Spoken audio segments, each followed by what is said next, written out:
Alright, good evening everyone. My name's Phil Gallagher. I run ThrabenU University, a site for legacy death and taxes, and today we're gonna play some death and taxes. Though, admittedly, this build is going to be a little bit odd. You might even say it's a bit experimental. Eh? Eh? Okay, but before I get into the deck tech, I want to talk about Cardboard Live.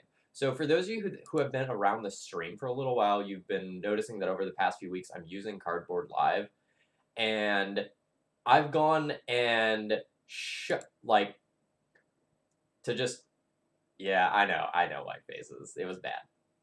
All right.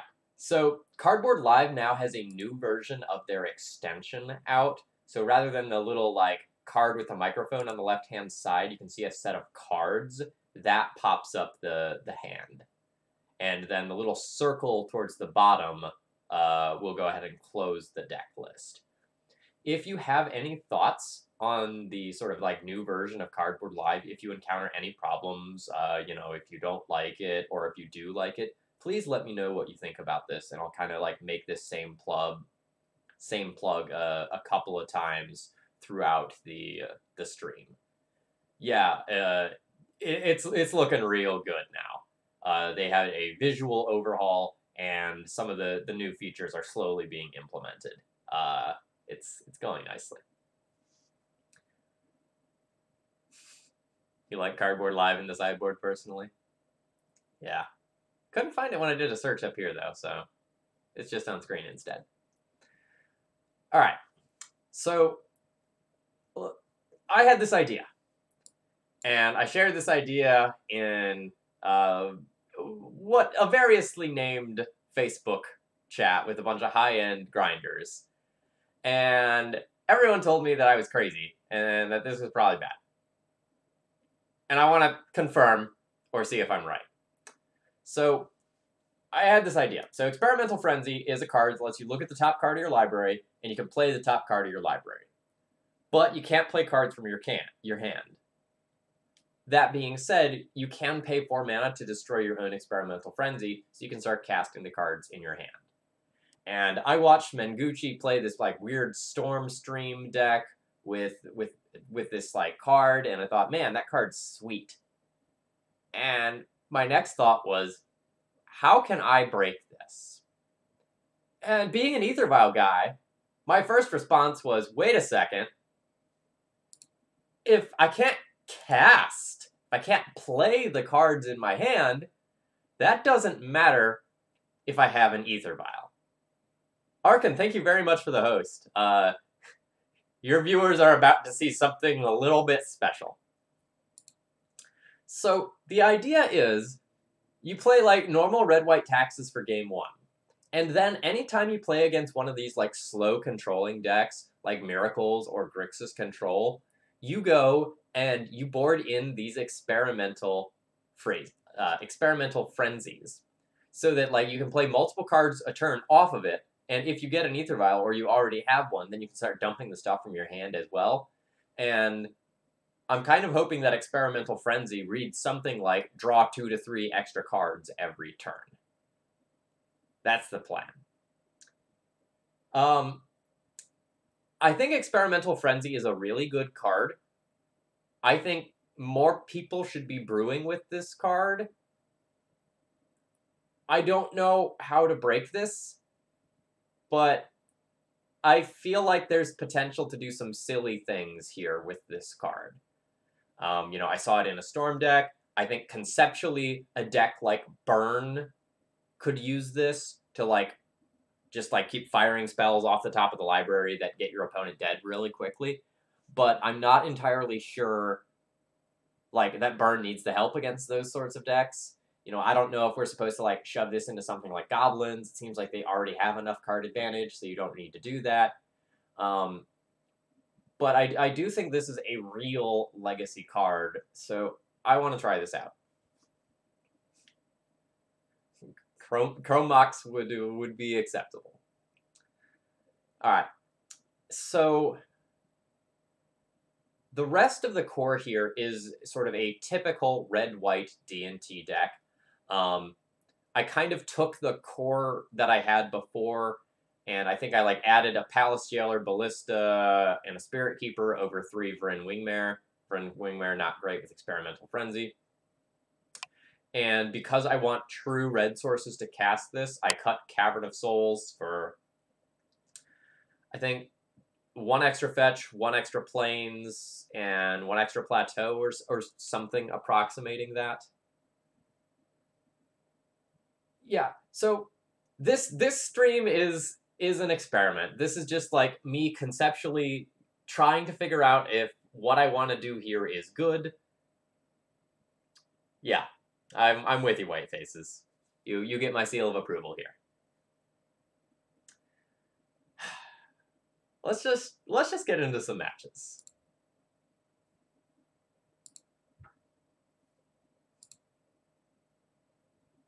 JD, you can check out the new and improved Cardboard Live extension to check out the deck list, but we're messing around with Experimental Frenzy in D&T. Also Thalia, always Thalia.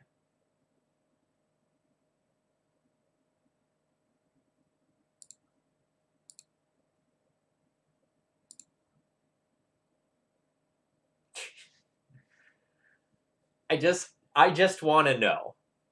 I want to just, like, prove to myself that this idea is bad so that I can, like, go back to the drawing board and try some other way of messing around with this card.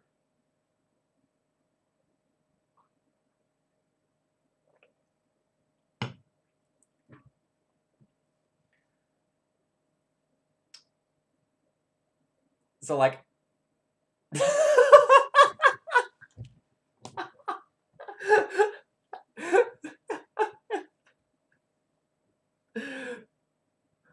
Oh, that was good. That was real good. Yeah, so... Oh, gotcha. Yeah, so you'll be in for a treat when you do get to look at it.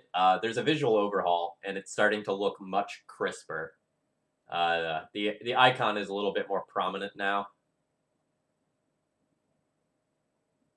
Jazzy, if I were going to be playing green-white taxes, I'd be playing green-white taxes for Night of Autumn and Choke. Probably like 3 Chokes and probably like 2 Night of Autumns. Oh, hot damn! I was really hoping that the mobile was going to be live, like we were talking about it, but I'm like really glad that's finally happened. We were doing some beta testing last night about this version, and we realized a couple of things. We got some things fixed.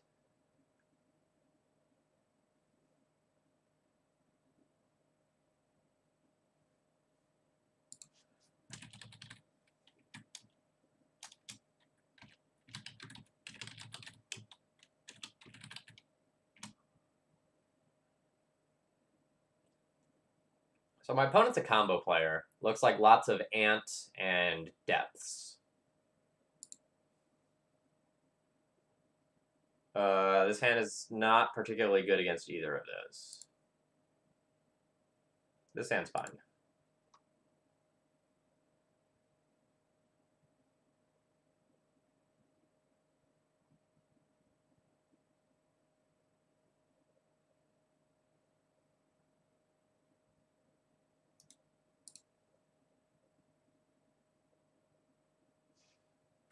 I think he's going to be playing Depths. I want to say I saw something on Twitter.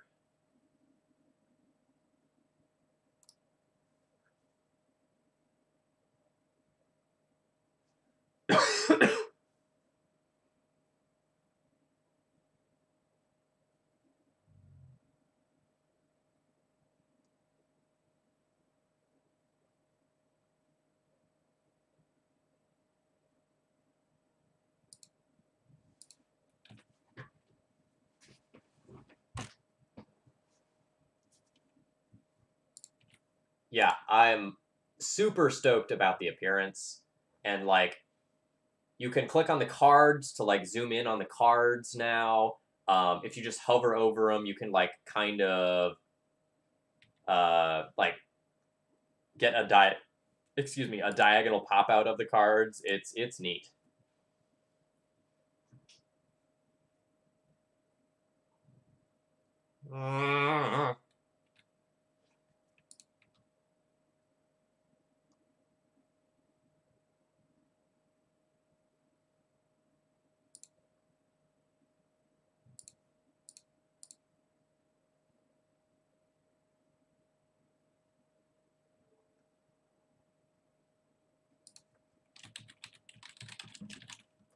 So we'll shut off the map here. And then hopefully my opponent has to like go and just like find the Thespian Stage or Vampire Hexmage in a different way. Ooh, getting bogged.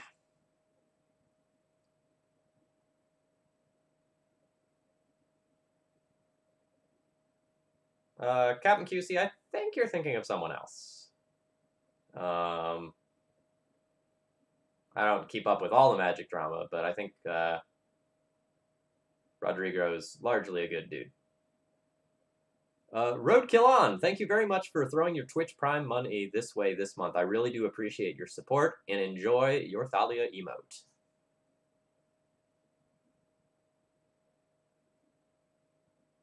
Oh, god damn it, I'm getting ghosted. Well.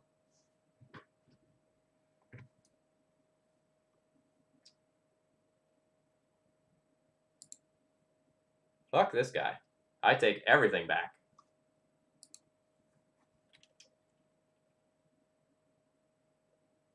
Oh wait, hold on. Did he thought sees me this game? Alright, he thought sees me this game. He knew about the Arid Mesa. I take it back. Overreaction.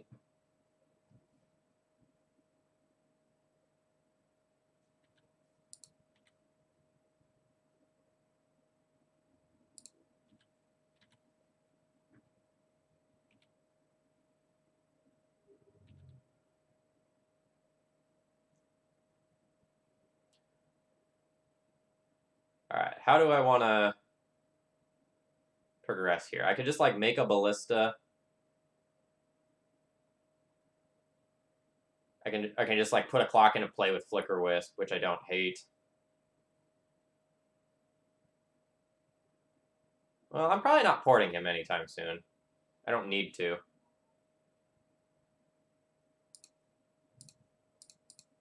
think I'm just going to take my clock here.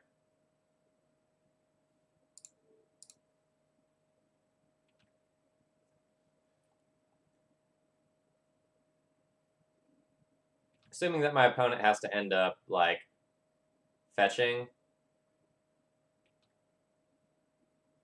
then I have a 3-turn clock.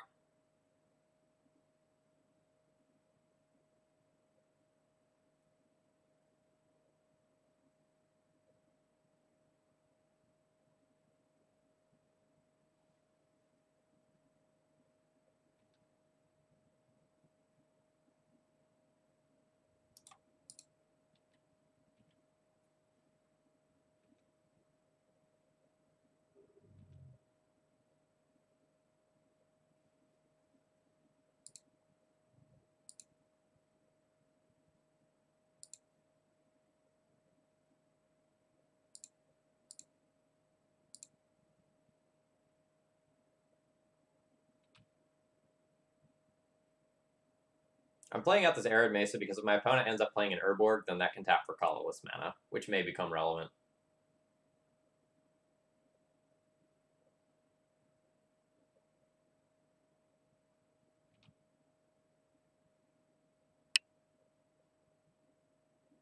Still.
Okay. Can I 100% kill my opponent this turn?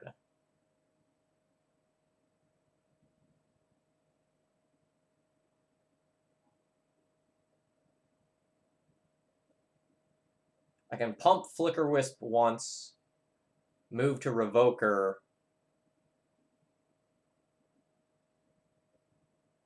pump Revoker, guaranteed get in for 4 damage, and then Ballista to finish.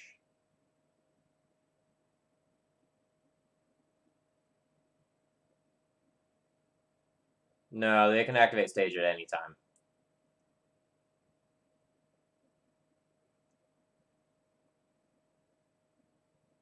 I have this Ballista for 2.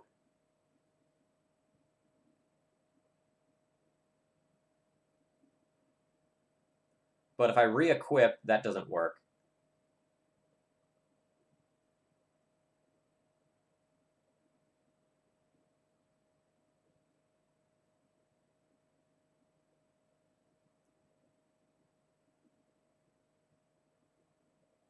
So if I attack in with both, my opponent might end up blocking the Revoker, though, in which case I would have lethal this turn.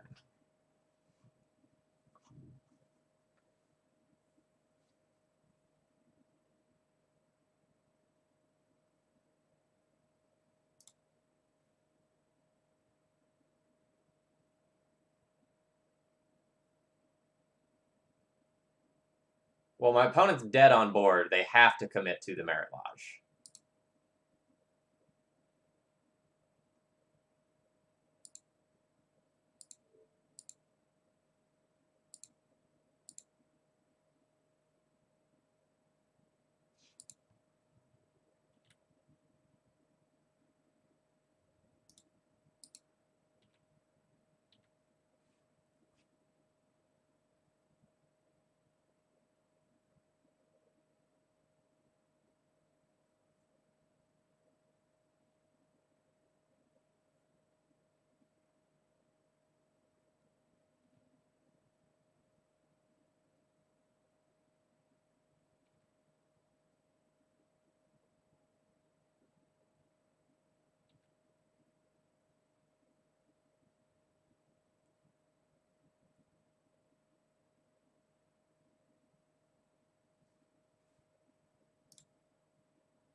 So I should play out the Ballista to play around a discard spell, I suppose.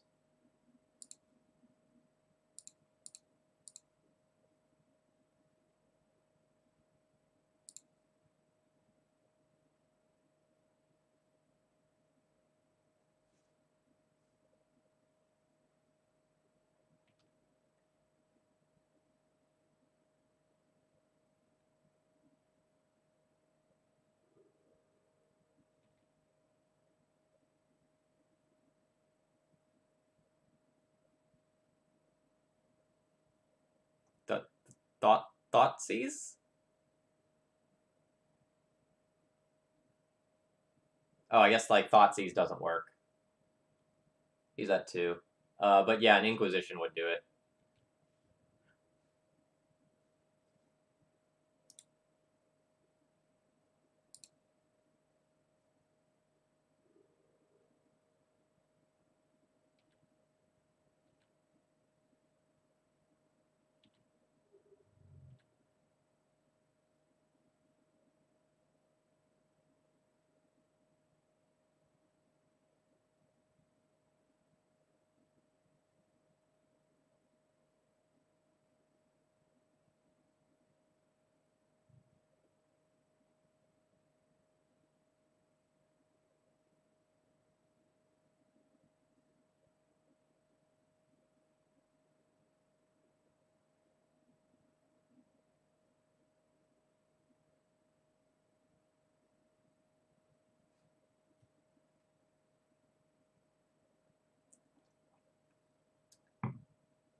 Yeah, so the new Cardboard Live update just went live last night. We did some sort of like last minute beta testing on it last night. So this is like I think the first actual stream where this is live. So if you have any feedback, positive or negative, please let me know and I'll pass it on.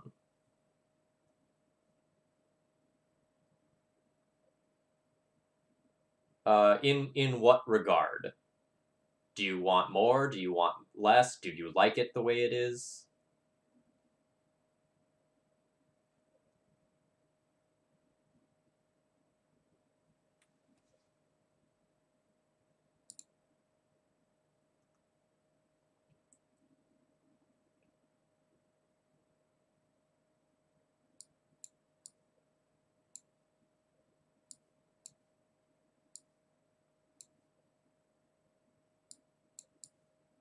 This is the pile o crap I would consider.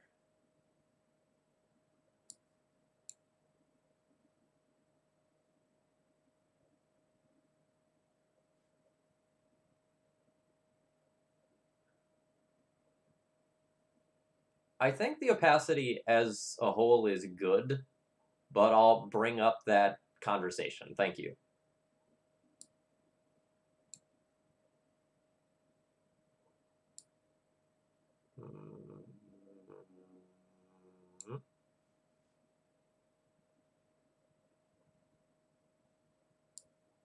Actually, this might be a time where I just like cut the whole darn Stoneforge package.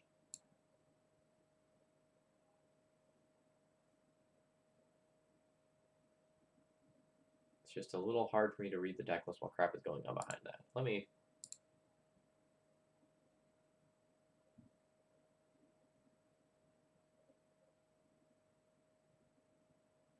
Interesting point.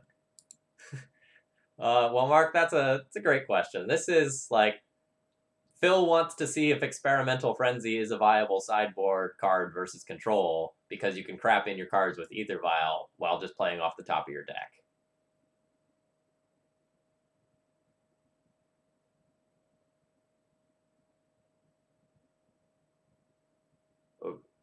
It's like the ultimate combo with Vial. I think it's like the opposite. No, like you can't play cards from your hand, but I can put them into play with Vial. There's a difference there.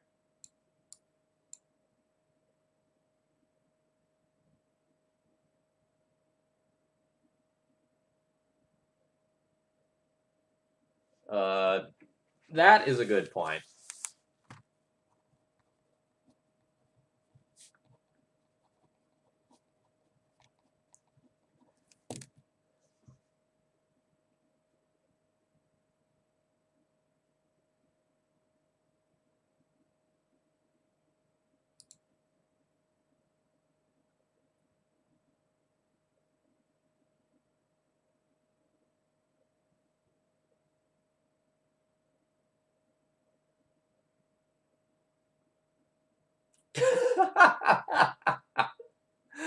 Basic Plains, I like the way you think.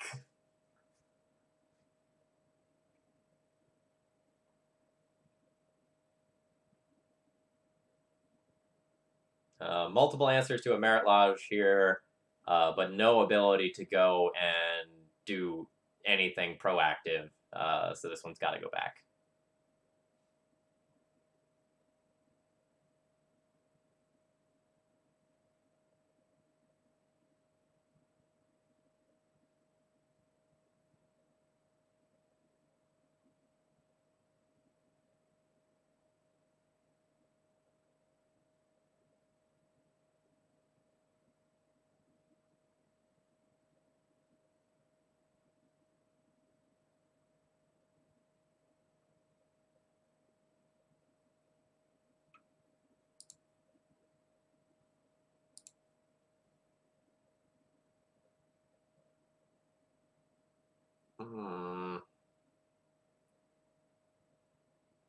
I want this card, but I'm going to bottom this in case I just get Pithing Needled for Ether Vial on turn 1.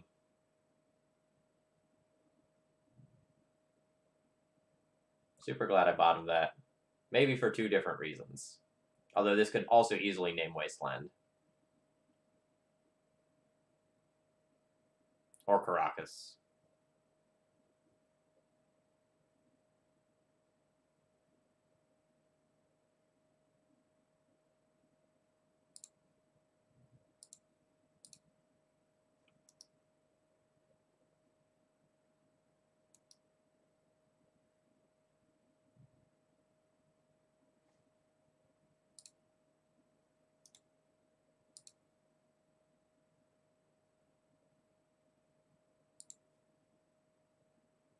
Man, this would have been so good.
So I feel kind of like my opponent's sandbagging an Urborg, and that they like, or have Vampire Hexmage and are just like kind of waiting on the other.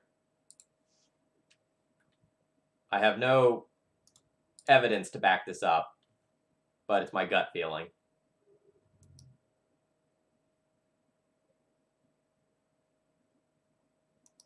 Mom has 1 power for a reason. Don't forget it.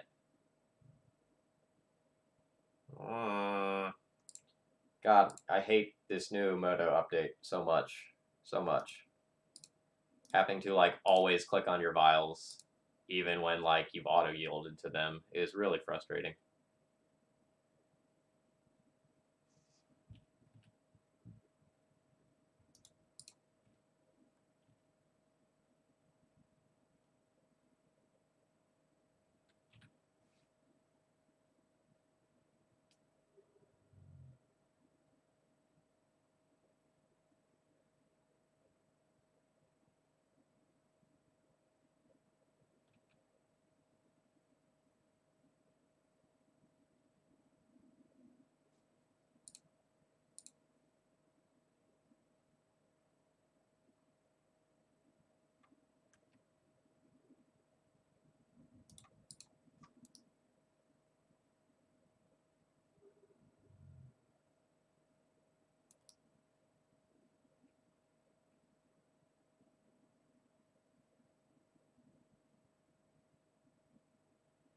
Yes, a basic plains would be quite good.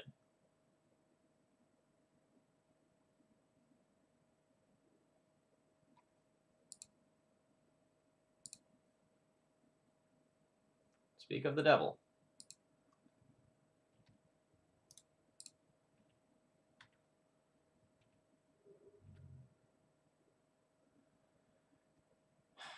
Do I have something I actually want to tutor for?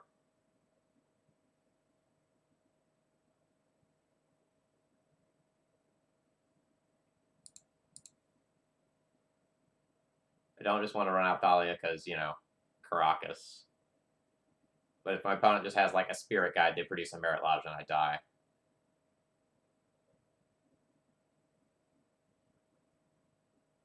Is that fine?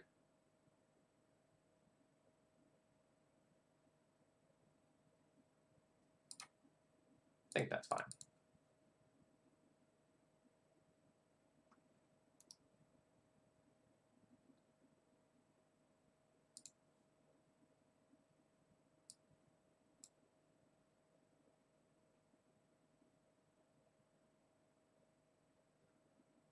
can't actually cast this Magus if I get it, but it would be my best card to stop everything that my opponent is doing.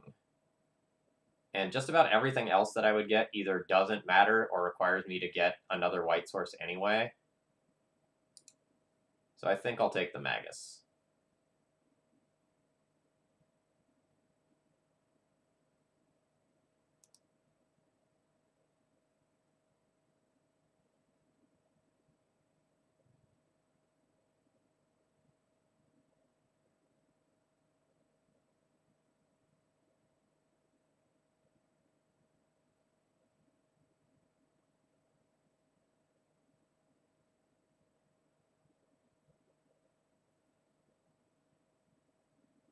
So now my opponent needs to decide what they want to play around.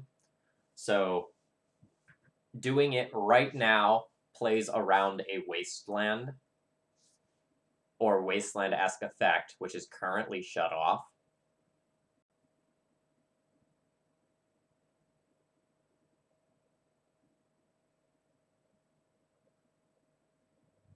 But if I have something funky like a 1 of Ghost Quarter, it'd be super punishing.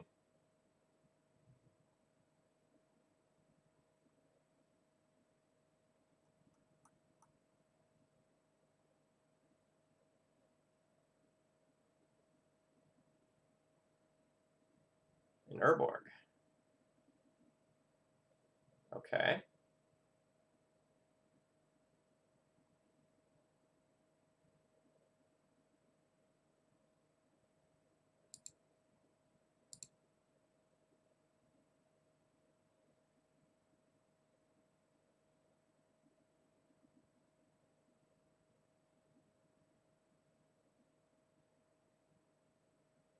Alright, does my opponent have...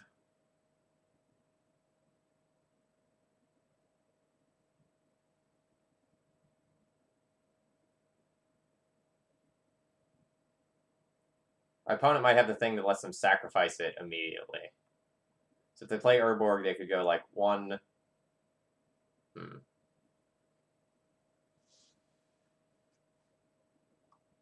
Yeah, the cardboard live change is sweet. Big fan.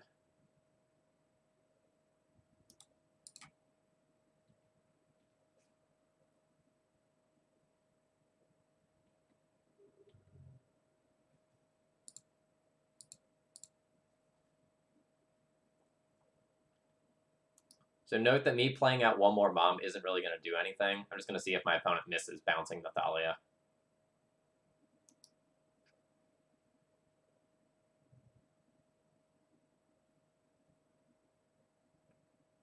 So if my opponent has the stupid sacrifice, deal 20 to my face thing, I die.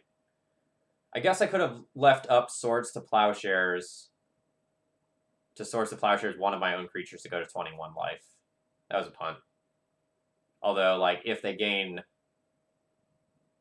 20 life, I don't know that I'm getting there before they beat me anyway. But it's certainly an error.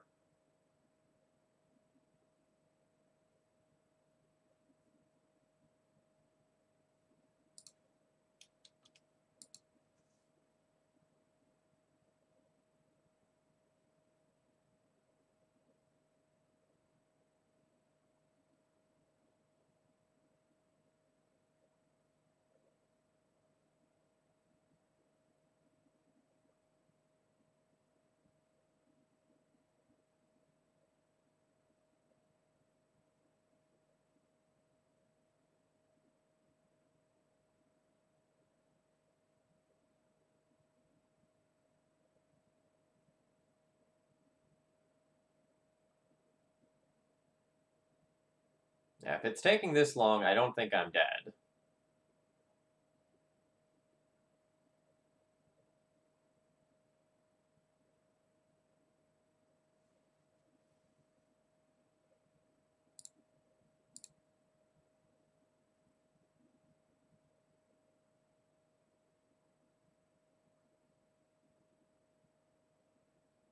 Oh, neat. That makes life a lot easier.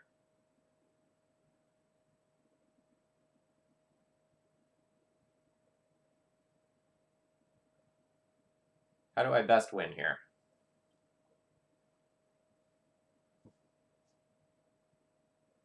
I'll probably just attack in with everything.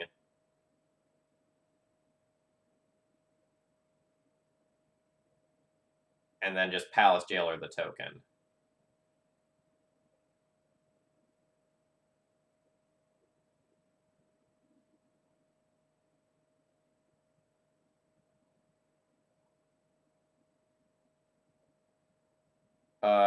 If I wisp the needle, then I will just die to the Merit Lodge.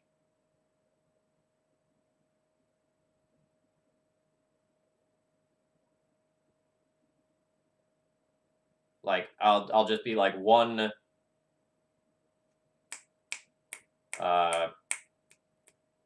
Sajiri step away from death.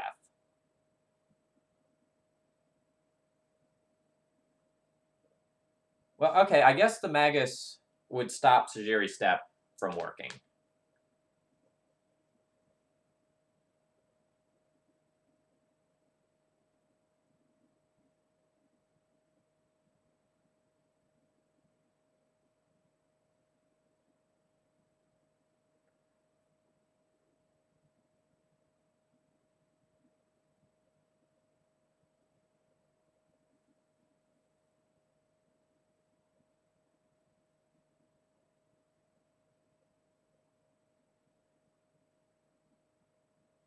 So if I attack with everything, my opponent will eat probably Revoker and Mom and take 1. The blocks are obligatory.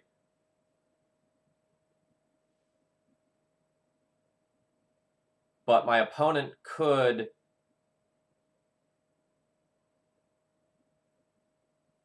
block everything, then gives the Merit Lodge token hexproof.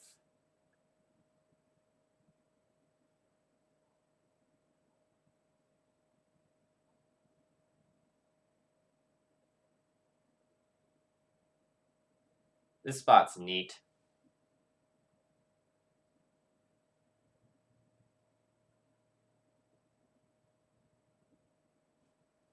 All right.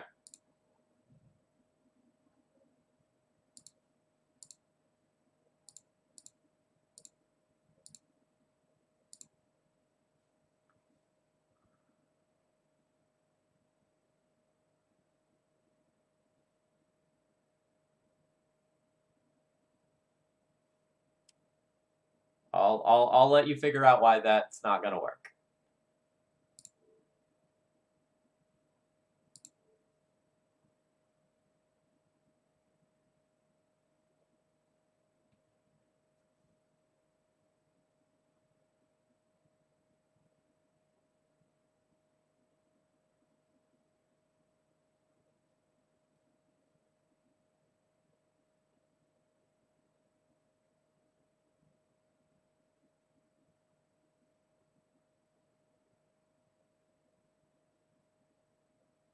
Control matchups.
So there's an argument to give Revoker Pro Black with Mom and attack in, because my opponent might just name Mom with Pithing Needle here, so that I like 100% lose my Flicker Wisp if they can somehow not die on the backswing.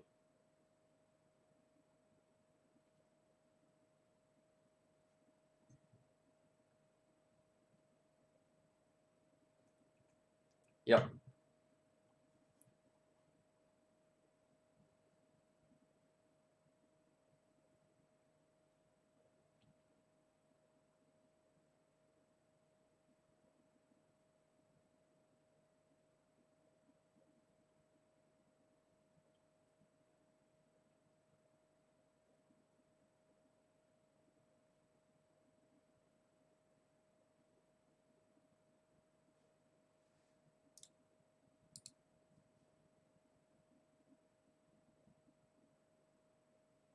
Well, yeah, I have a wealth of a wealth of riches if I'm not just dead here.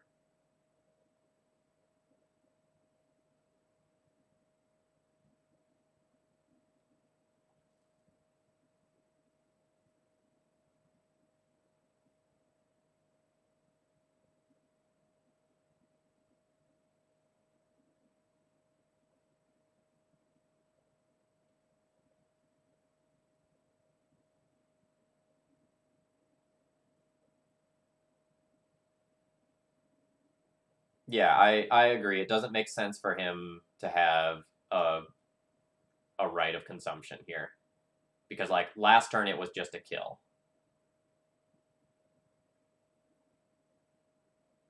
Goblins is probably solid. I don't think it's a tier 1 deck, but like it can grind pretty well against decks like Miracles and Grixis Control. So I imagine the card's like the deck's perfectly playable right now. No, Magus wins that fight. So everything that's a non-basic is a just mountain right now.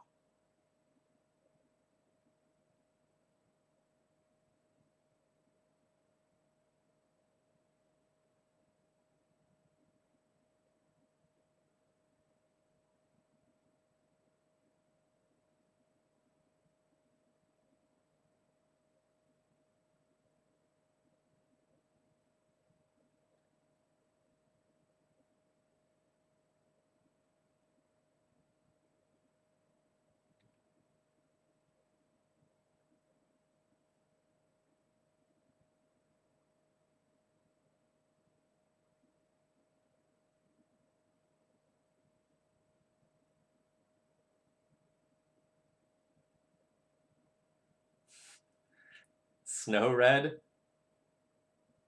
Oh, yeah, I guess it would produce snow mana. Neat. That hasn't really come up before.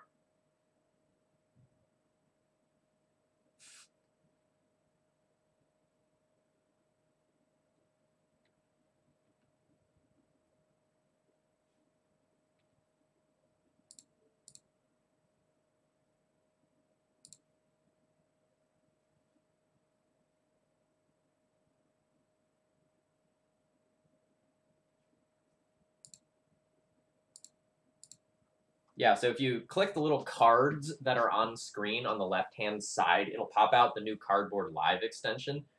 This version is brand new as of like last night at about 9 or 10 p.m. They've been working on it for about the past 2 weeks. It's a pretty substantial upgrade. It looks like mobile is working. There's some different icons now, some different ways the cards are scrolling out. So I'd love to hear feedback about. I've already heard from a handful of chat members.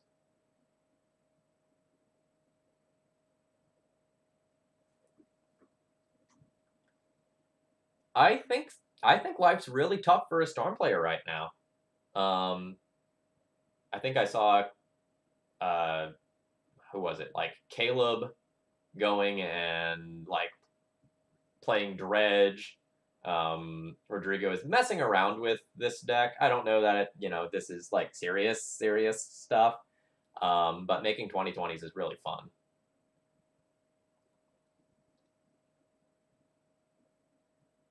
I did not need... Oh, you're doing it for mobile. I have not used Cardboard Live personally from a mobile device before, so I do not know the answer to that.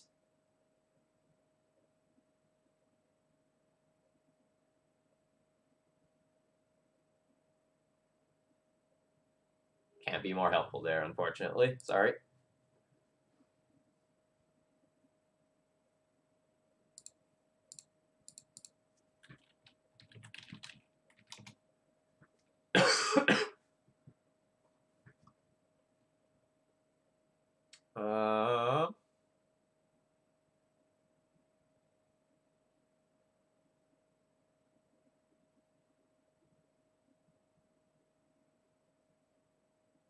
His hand's land heavy, but Mom and Dathali is really good.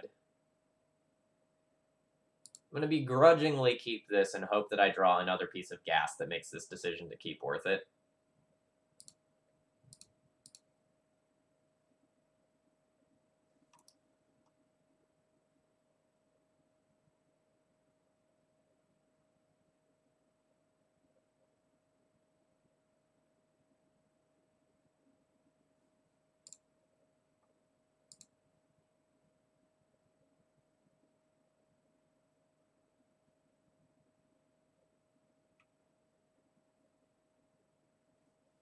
Yeah, we're at to F6 through that.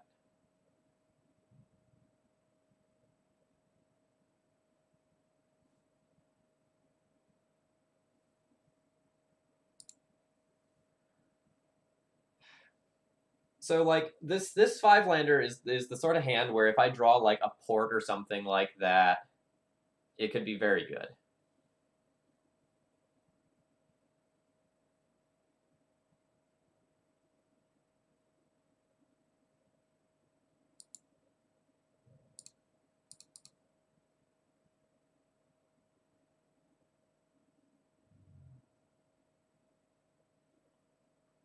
Force Pitch Ponder. If my opponent is a Miracles deck, I don't really want to attack with this Mom, but if my opponent is a combo deck, then I 100% want to get these Mom beats on. What drew me to D&T? D&T was a budget deck when I first started playing that was very powerful, had a lot of play to it, and rewarded knowledge of the format. All of those things were very appealing to me. So JD, so Star City Games announced a pretty sweet legacy event at SCGCon that's on Friday, and I only get 2 personal days a year.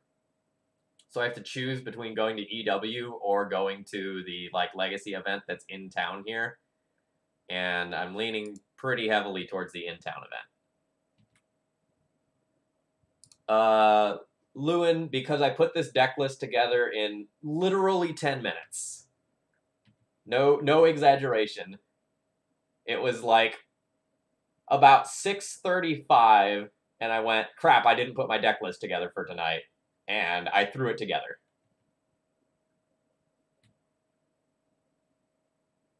That is why. Super optimally, I should have a what is it, 2/2/2 or 2/2/1 split or whatever of fetch lands. I think I thought about putting a mountain in there and then didn't. Or something. I don't know. So this idea is something I've been playing around with for 2 or 3 days, but I put together the actual deck list very quickly.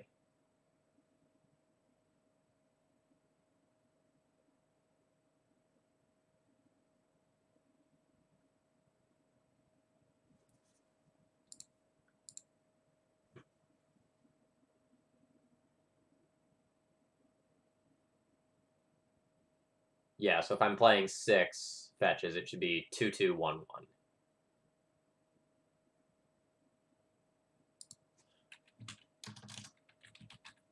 It is high tide.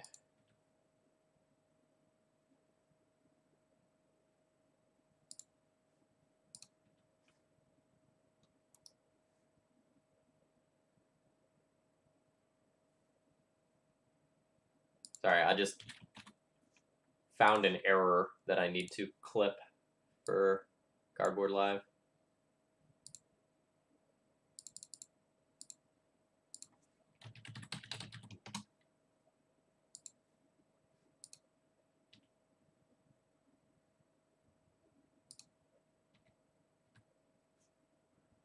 What do I think of playing one of every fetch in D&T?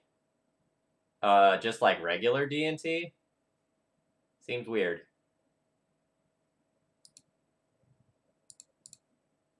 Like, just for the bluff value?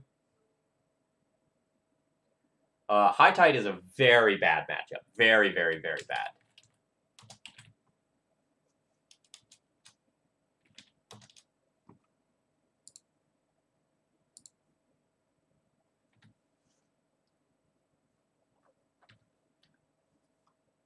Yeah, I have a friend who plays High Tide and says that it is just, like, one of D&T's worst matchups.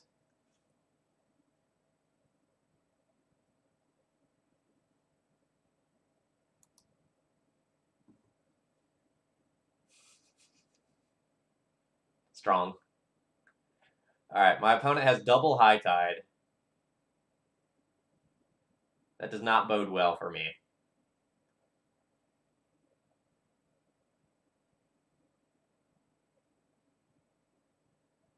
The good news is that if they fizzle and they just, like, time spiral and it don't go off, I might have a good hand afterwards.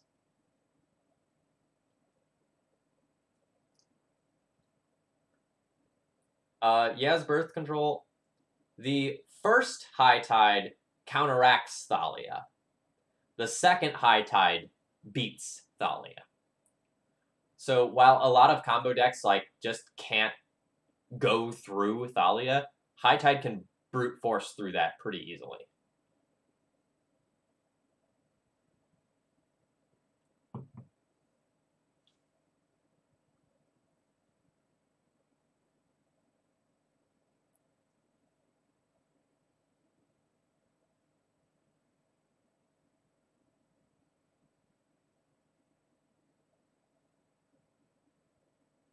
Magus of the Moon not looking strong in this matchup, really. Although I guess I might play it because it stops opponent's fetches.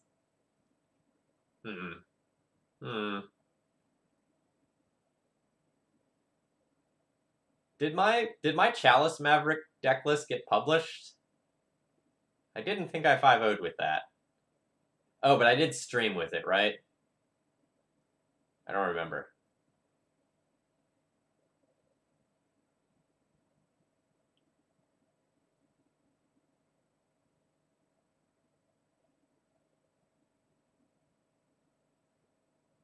So my experiences playing D&T versus High Tide have always, always, always favored the High Tide player.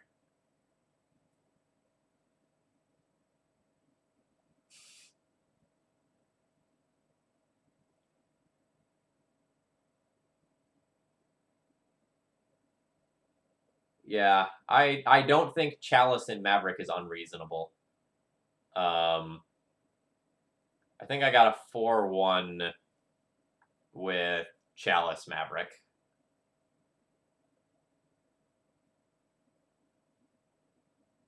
Yeah, I might do that, White Faces, because, like, Marcus was the one who donated for it anyway. So it would be helpful.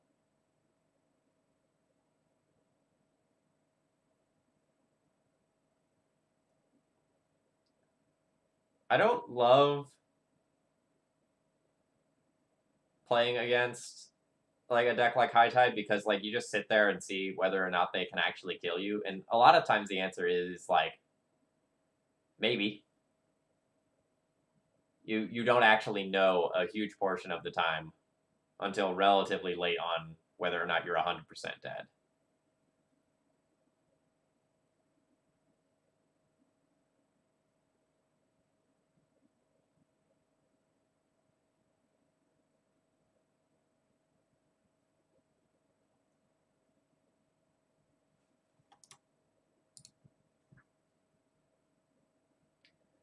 Nah, I'm not gonna just try to time out my opponent. They're playing quickly enough where that's not really an option. If my opponent just gets brain freeze here, I can get brain freeze to death super easily.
So my opponent was having computer issues, so they weren't just stalling out there or tanking. They were having legitimate problems that they were trying to fix.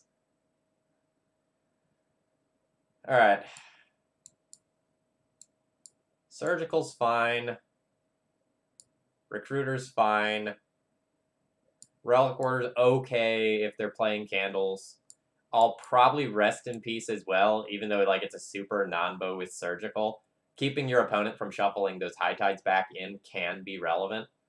And I'll also probably play Mirror Crusader. Just to have something that clocks more quickly. I'm gonna have a lot of just absolute crap cards here. Swords to Plowshares is awful. P&K is really bad. Jitte is really bad.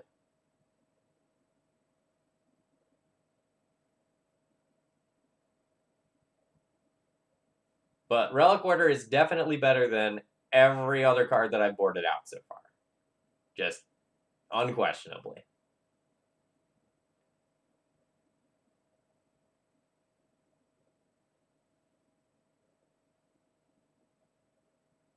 Palace Jailer is a one-sided draw machine.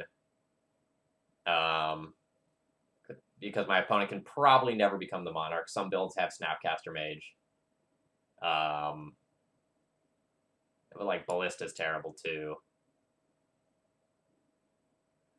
I'm probably gonna play Magus to stop fetches.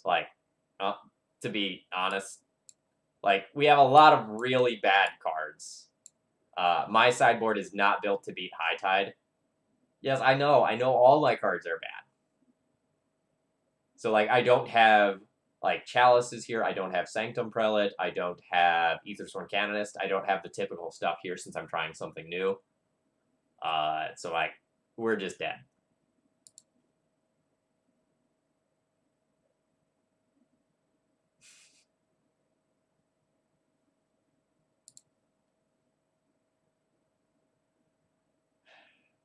Port, not as good against high tide as you might think.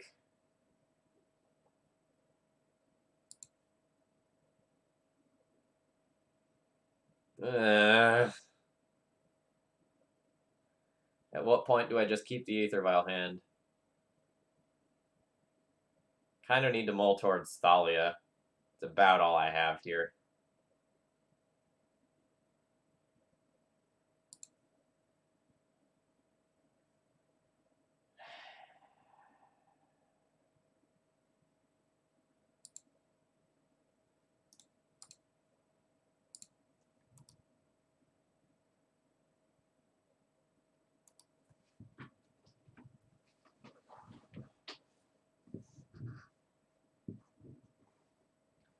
Yeah, so if you just try to port them, then they just cast High Tide in response.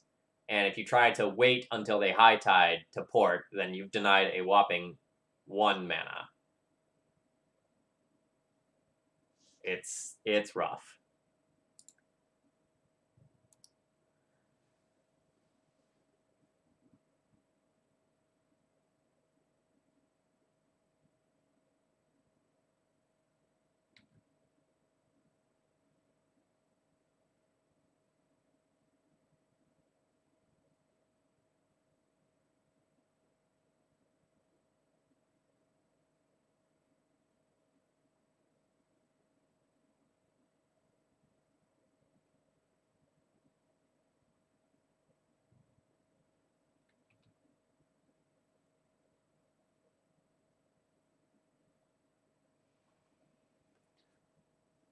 Do I have a P and K in the deck still? Don't have a P and K in the deck.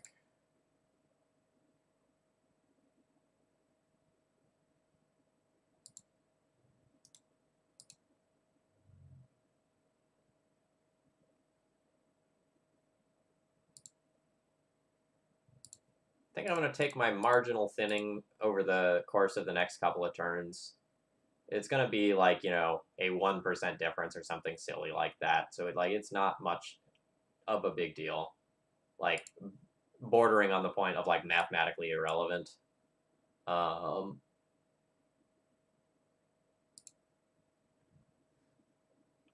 I'm going to take it. Yeah, Recruiter for Thalia is the world that I'm living in right now.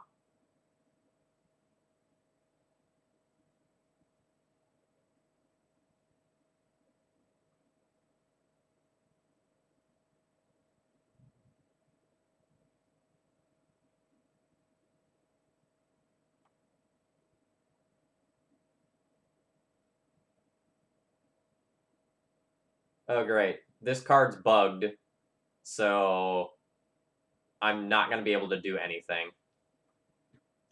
This is going to phase out all of my permanents, and there's nothing I can do about it.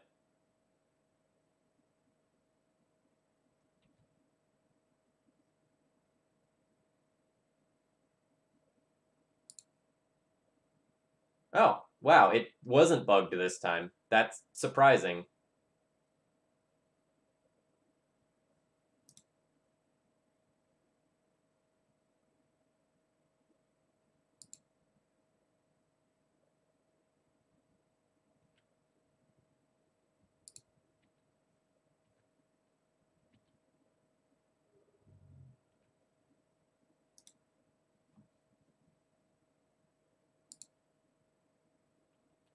So if my opponent can just pick creature and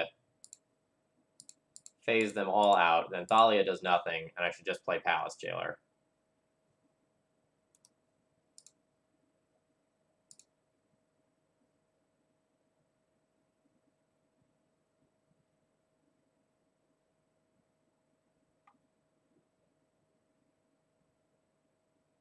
I'm going to get to become the Monarch a whole lot of times, I think.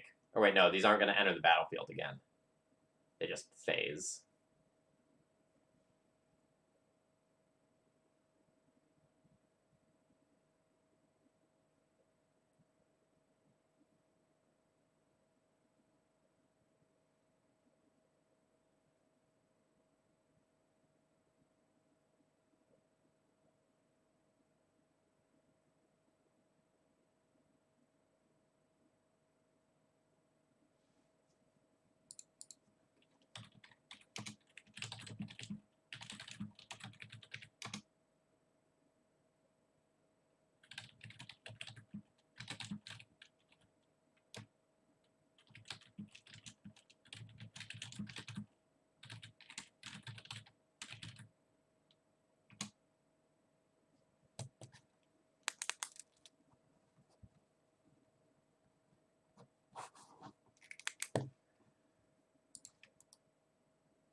Well, now I can play my Thalia out because my opponent is not going to be able to get rid of it with Teferi's Realm because Teferi's Realm is bugged.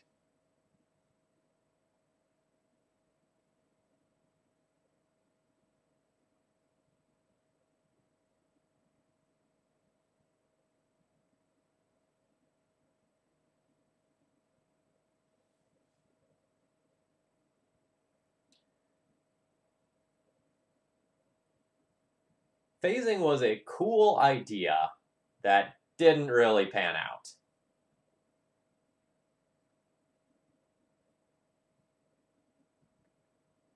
out. Farish, Teferi's Realm doesn't work as intended on Modo.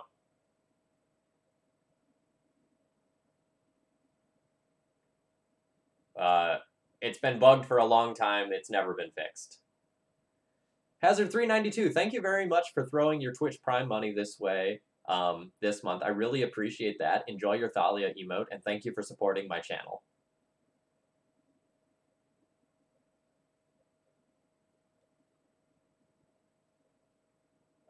Yes, Lewin. This one is on WotC.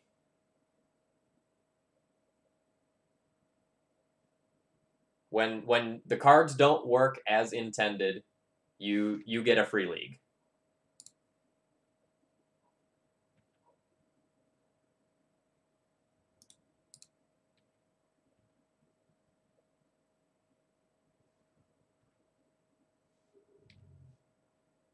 Note that in all of the time that I've played on Modo, I have not had to request for reimbursement all that many times.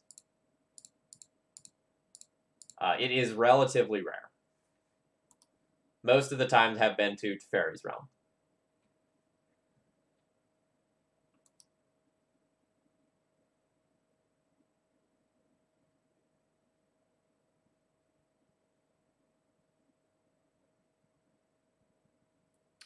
Note that if you start trying to take advantage of Modo bugs, they don't look kindly upon that.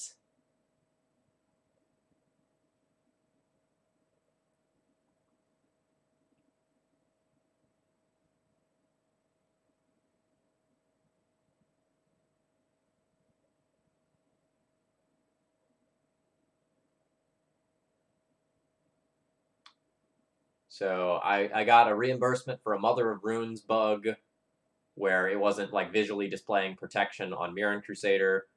I've gotten, this will be either my second or third reimbursement for Teferi's Realm.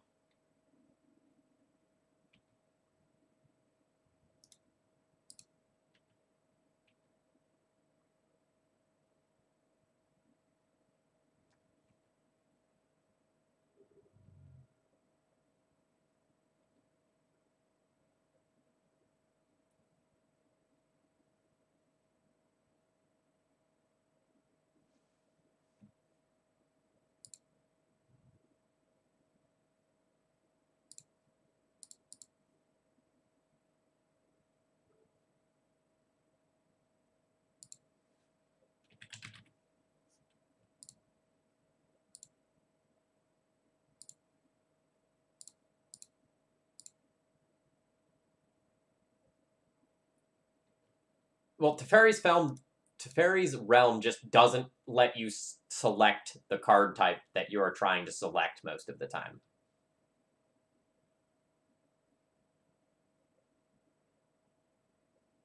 Farish, reimbursement, where Wizards goes and like gives you your tickets back, your entry fee back.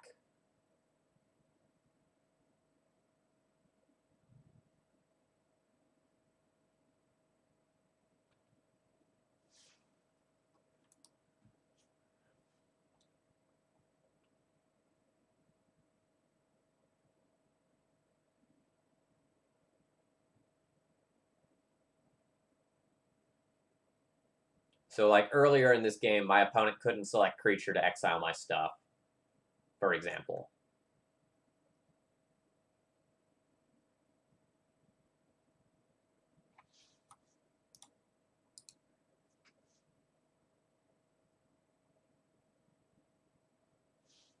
You can pretty easily just like Google MTGO reimbursement and find it. It's very easy. You essentially just fill out a form.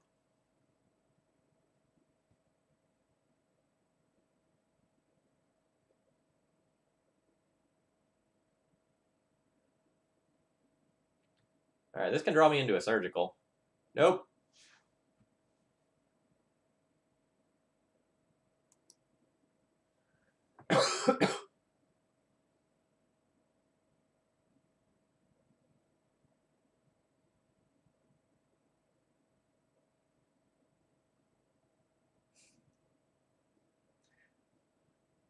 Well, hopefully if they changed the link, they did a redirect from the old one to the new one. That would make sense, right?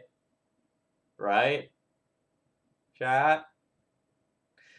Army of Thalia, thank you very much for your continued support.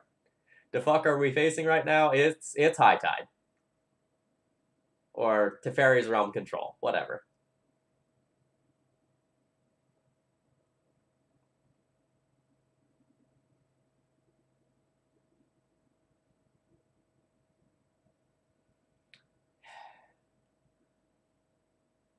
It's a good thing Magic is so addictive that we're willing to put up with all of the other suboptimal things associated with this game sometimes.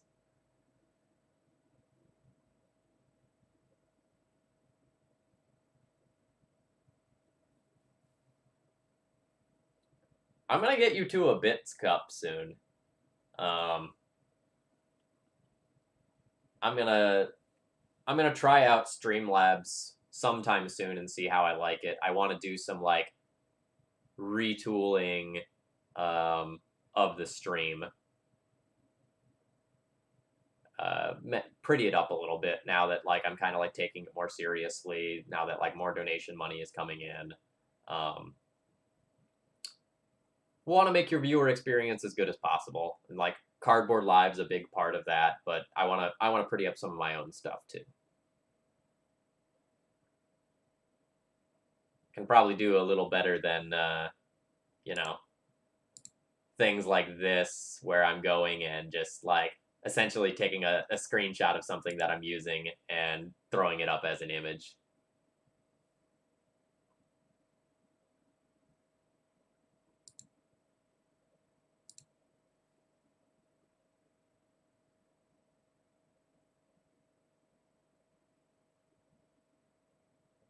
All right, Merchant Scroll should get Cunning Wish for Brain Freeze, and then I should die.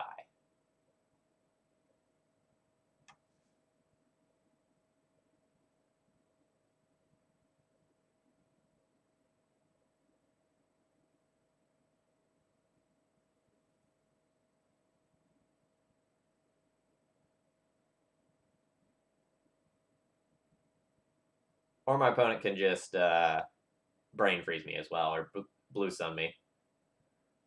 I can respect that.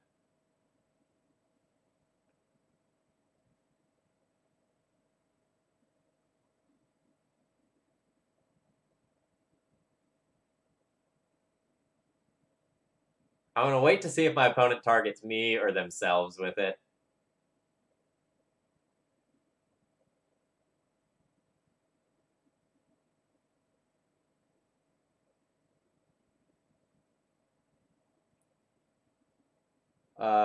Farish, to clarify, do you mean you want to donate an overlay to me, or you want to make a donation so that I do a decent overlay?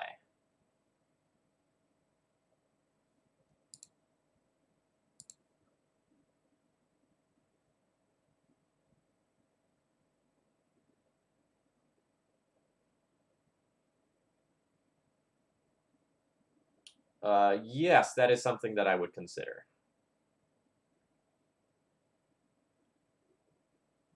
Yeah, so like, I'm obviously focusing on the quality of my content, right? And that's been very clear on like both Thraben University and the stream. I don't really care about all the bells and whistles, but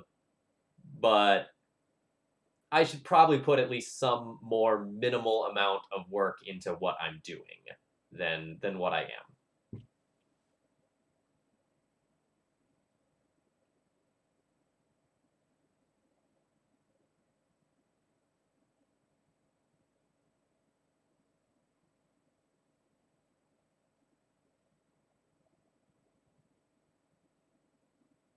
Yeah, and Farish, if we want to do any more like follow up talking about this, feel free to like hit me up on Twitter or something like that.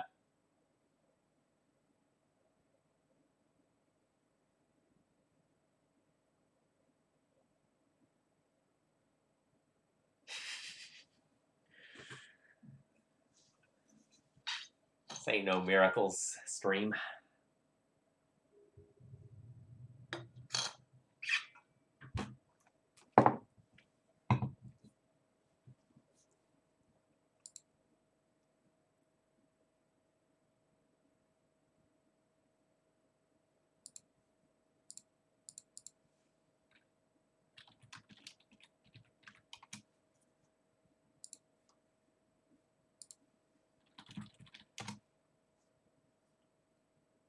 Alright, so I don't know what my opponent's playing.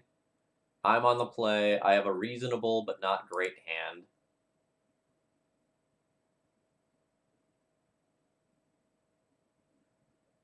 It's not a miracle stream until you donate to make me play miracles, right? That's how that works?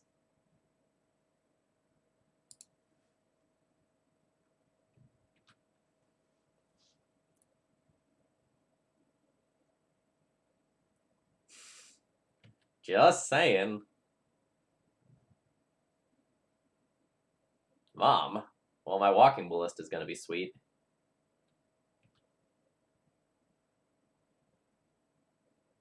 It's Magus less so. And I might even just fetch basic planes. No, if someone donates for me to play a deck, I'm gonna play that deck.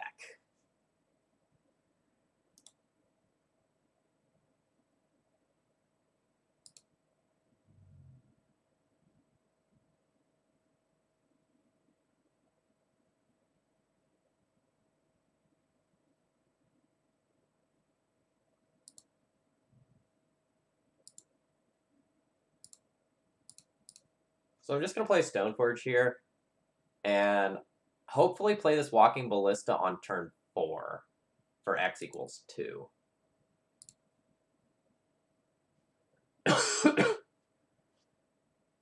That Tainted Pact stream was super fun.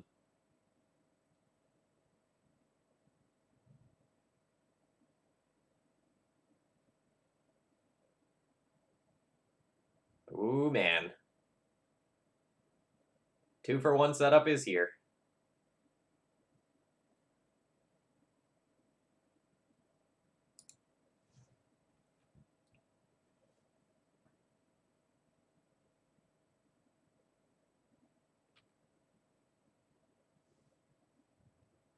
Ooh, man. Patient Rebuilding is sweet. I was on the wrong side of that a little while ago.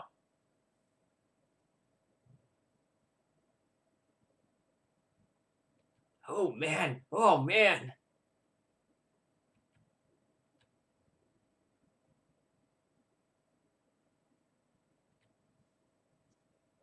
Goblins is great.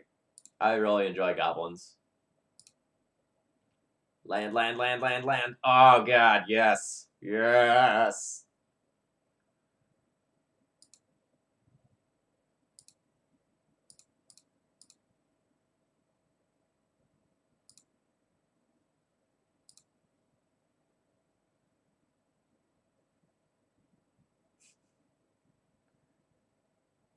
Oh, they can have swords. I do not care. Would you like to swords my Walking Ballista and give me the 3-for-1?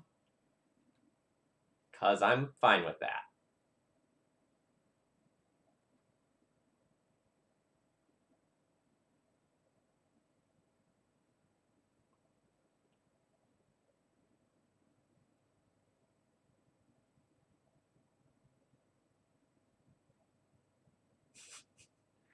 See, the thing about Ballista is it's really fun when you're the one with the Ballista.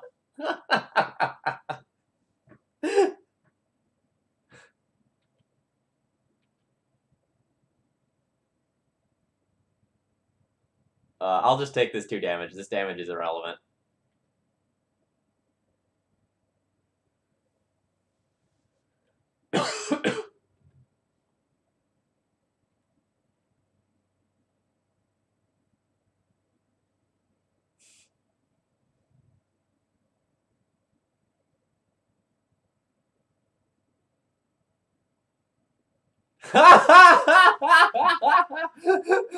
Oh, God. Well.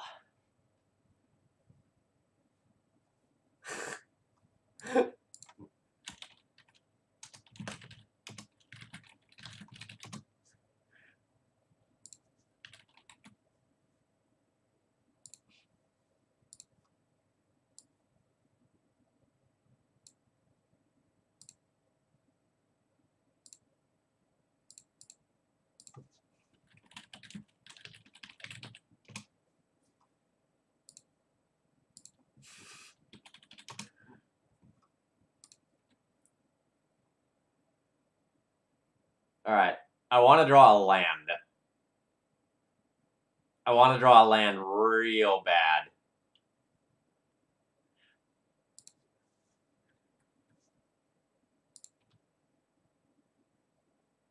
Oh, fuck yeah. Yes! Okay. So,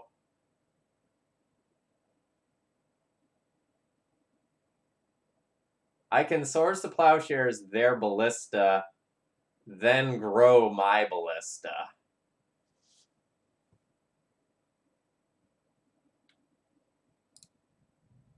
Oh shit, no, I can't because of the Thalia.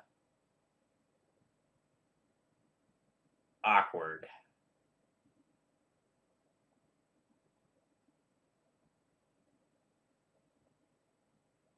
Okay.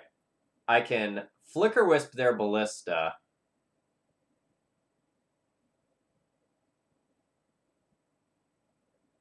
Then kill both moms. Or I can just equip this.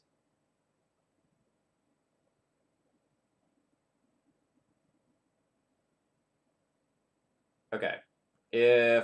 If I just Swords the Plowshares their ballista, they kill my Stoneforge.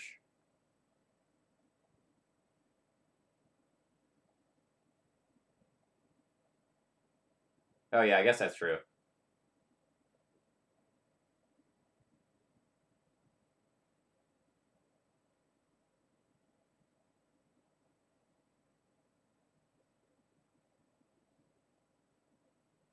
If I pump my ballista, they basically have to use their ballista in response.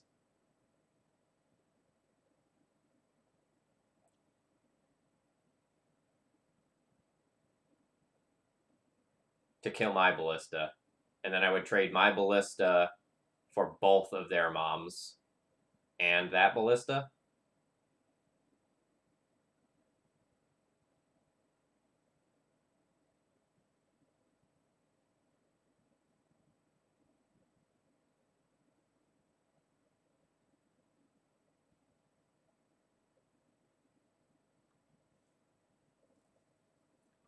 Alright. It's a weird spot.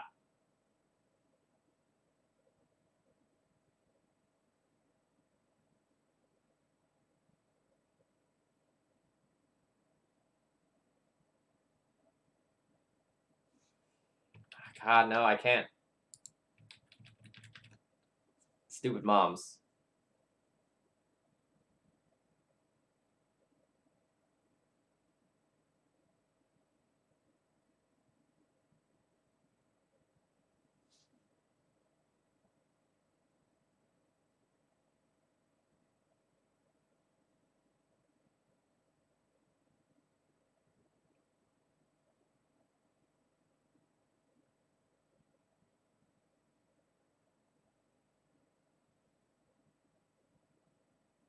I could equip my Jitte to my ballista.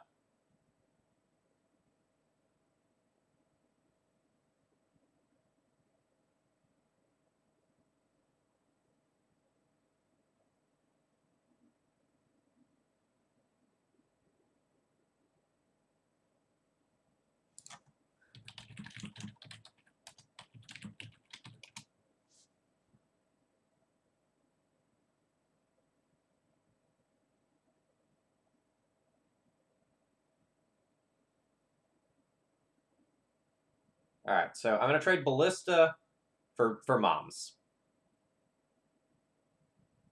That's happening. I think I'm just going to start doing that.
It took me a little while to come to this line, but I think this is the correct line.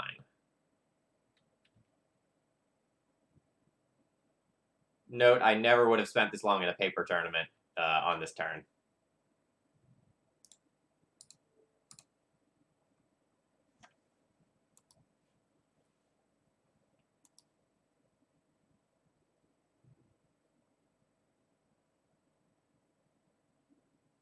Well, that's a little devastating.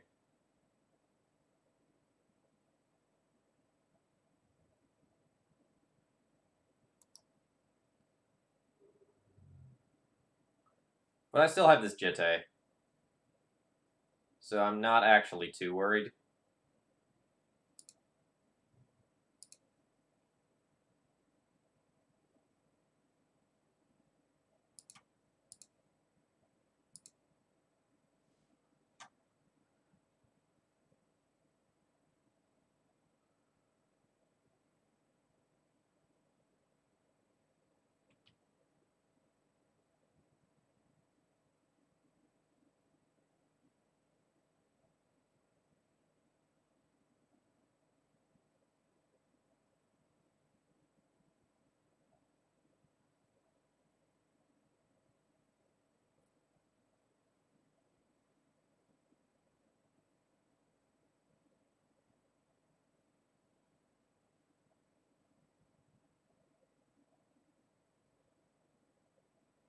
Yeah, I mean, Flicker Wisp to Blink Palace Jailer would be devastating.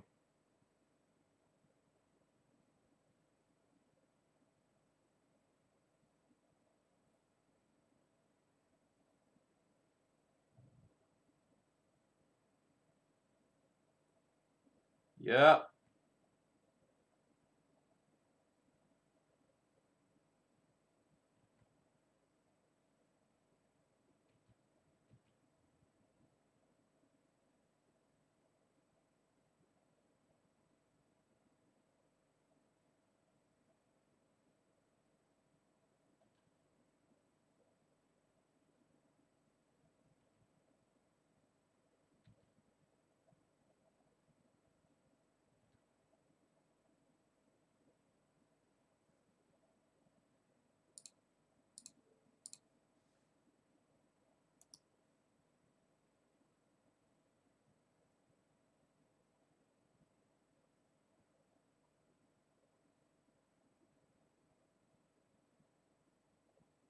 Opponents Ballista into Jailer into Wisp is pretty sick.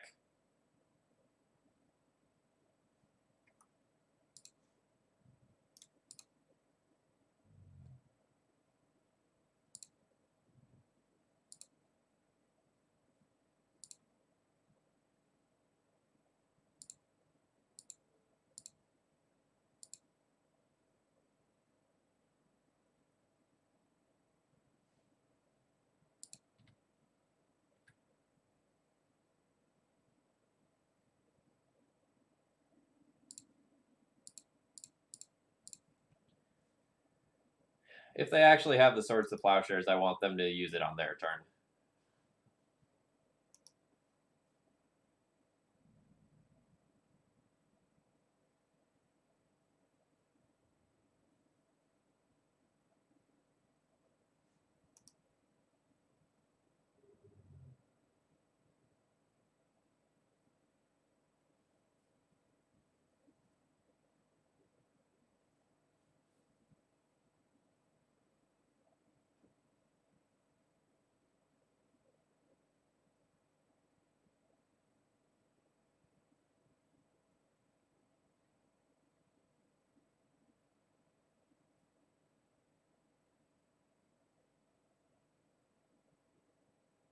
Sure seems like they have Swords to Plowshares.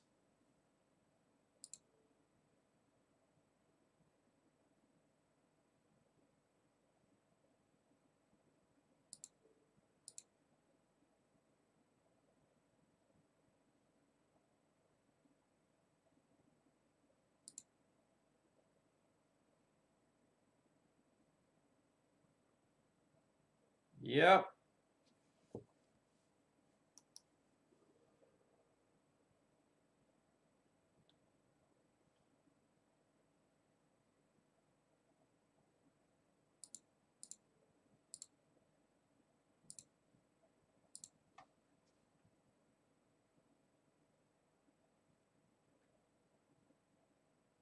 Well, that seemed like the perfect opportunity to put in a piece of equipment.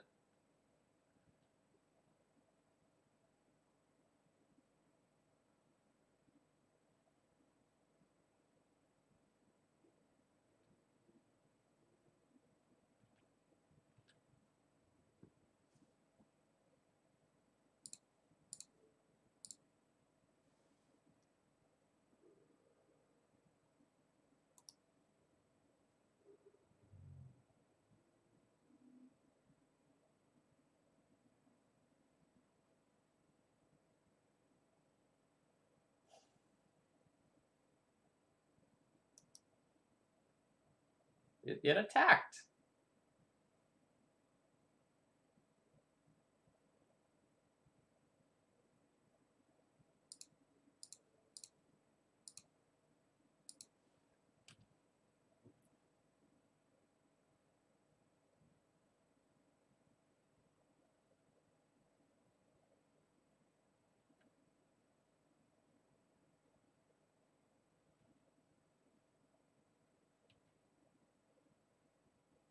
So for anyone wondering why I'm playing out this game, if I draw my own Palace Jailer, oh god. Like, I get 2 creatures back, and we'll, like, be winning the equipment war. It'll be gross.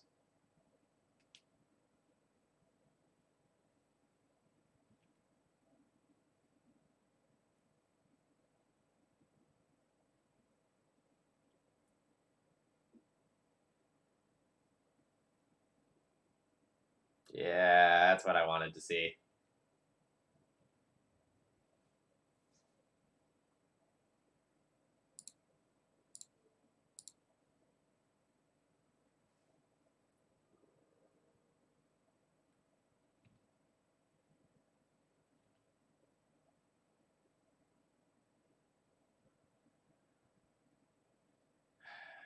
Well, that's real bad.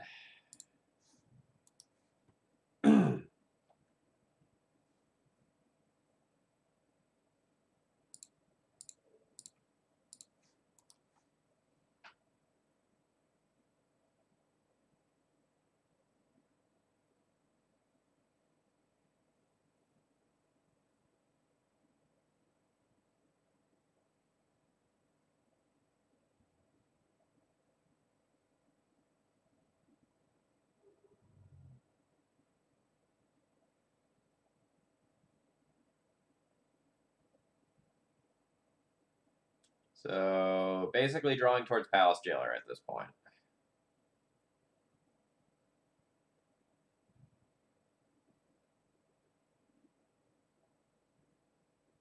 Well, not wasting me off double red seems a little loose.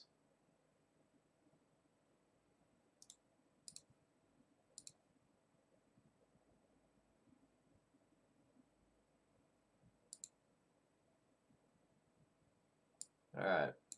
So I'll probably want Relic Order, Recruiter, Council's Judgment, PNK, maybe Paths. Like it'll depend on how many cards I have to board out. So like I don't want Thalia's, and I don't want Magus of the Moon. Everything else is fine. So I'll probably play one path accordingly. It's either like play one path or play one more Mirroring Crusader.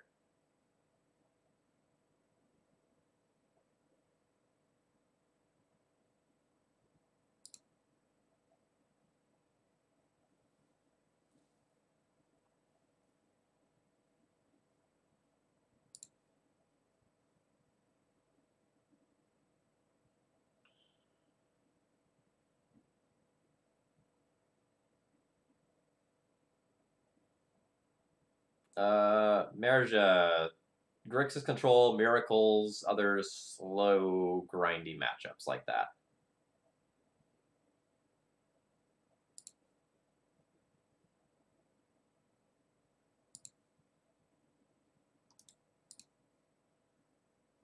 I'm fine with just taking more lands here. Like the game plan with this hand is like deploy Jitte, get Jitte equipped, so I need to get to 4 mana for that to happen. Ooh. This is why Path to Exile is kind of like awkward in this matchup, right? So like, yeah, opponent even says feel bad. Feels bad. Yup. I might even just like Recruiter the Guard for Palace Jailer right now.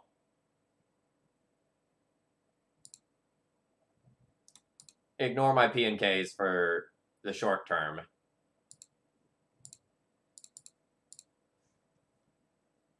And just like, as soon as I draw one more land, slam Palace Jailer.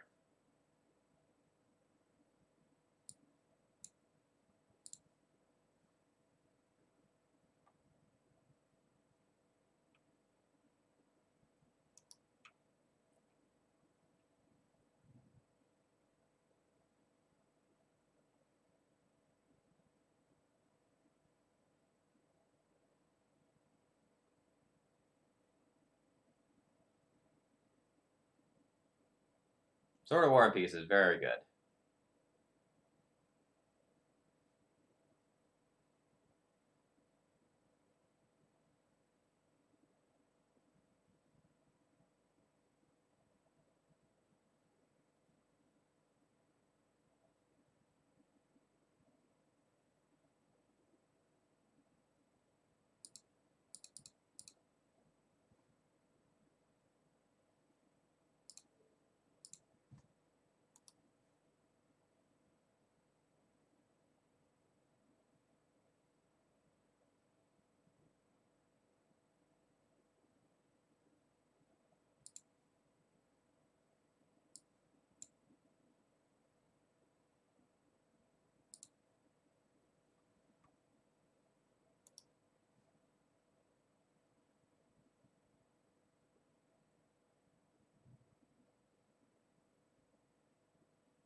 Well, Path is a pretty insane tempo play.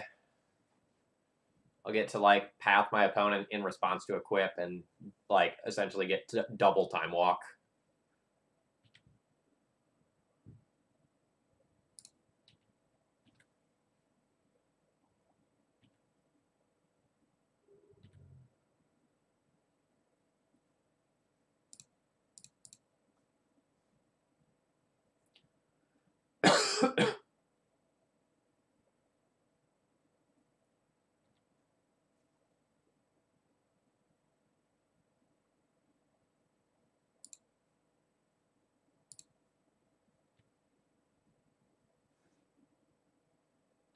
Pretty insane.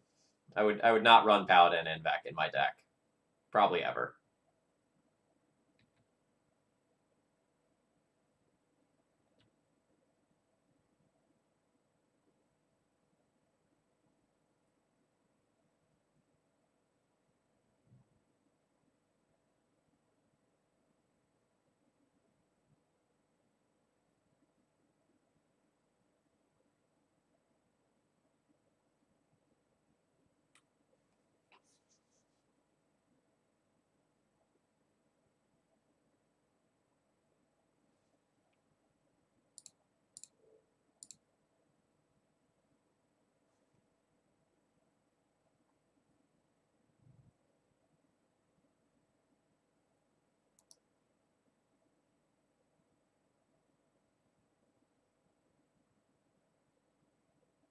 Draw step parting me isn't really good, right? If they part me and I remove their Stoneforge, then their entire turn is gone. Whereas just like going for the equip, and if it doesn't work, deploying another 2-drop is way better.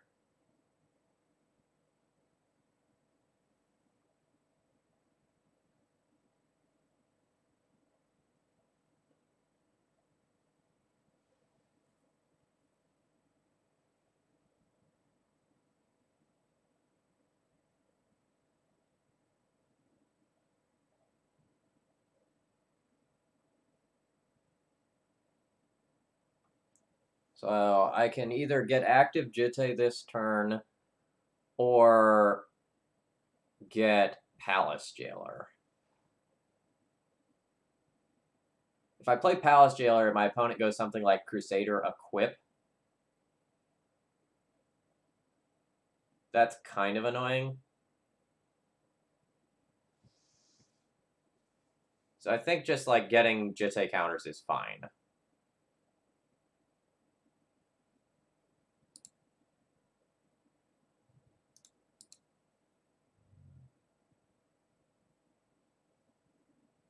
Again, I'm just going to continue playing the mono white game.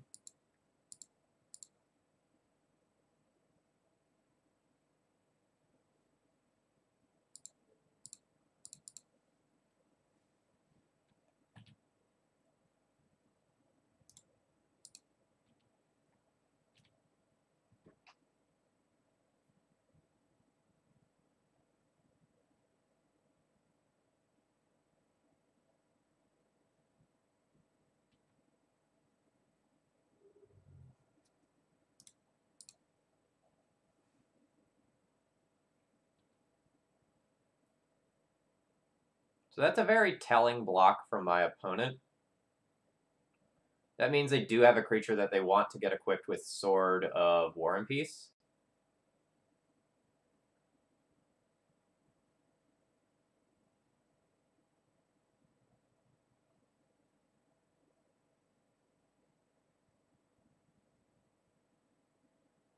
If it's something like a Flicker Wisp, then one Jitte counter is enough to stop it.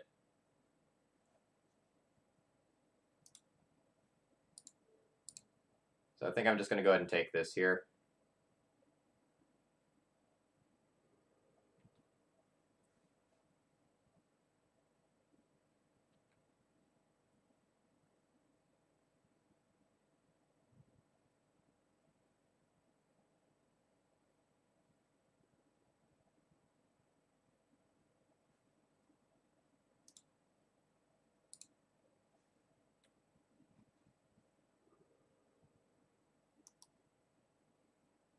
So now my Jitte goes bye-bye.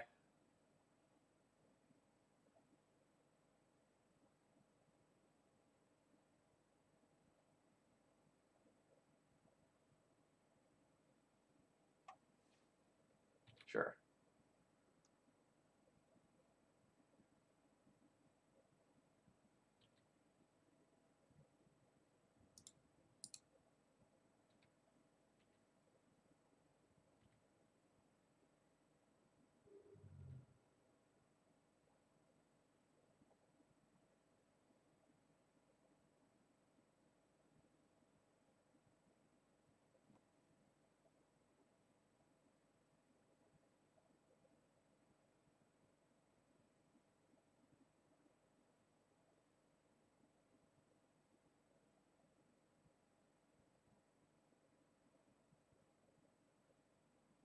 So if I get Stoneforge here, I can Stoneforge for Sword of Fire and Ice.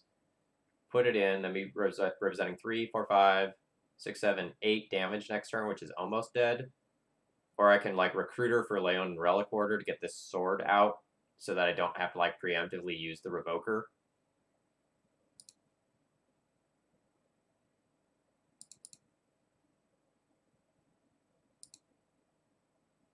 I think I like that.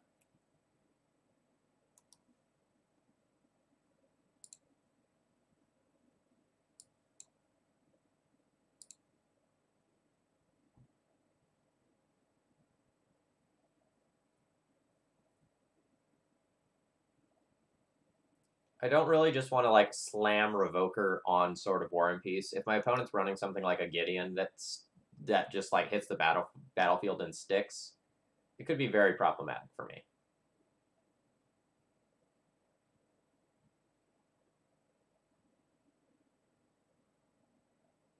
Just flicker with land, double port me, keep me off of my jailers. That's fine.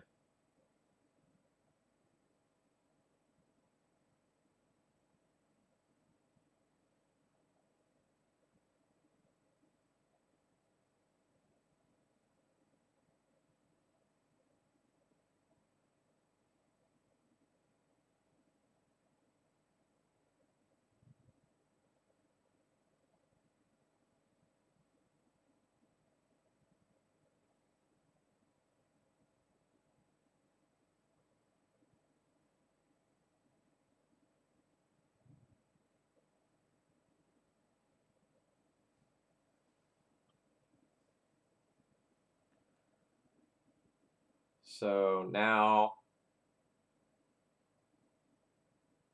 I can Leon Relic Order this, attack in with everything, and revoke Jitte, which seems like a good turn.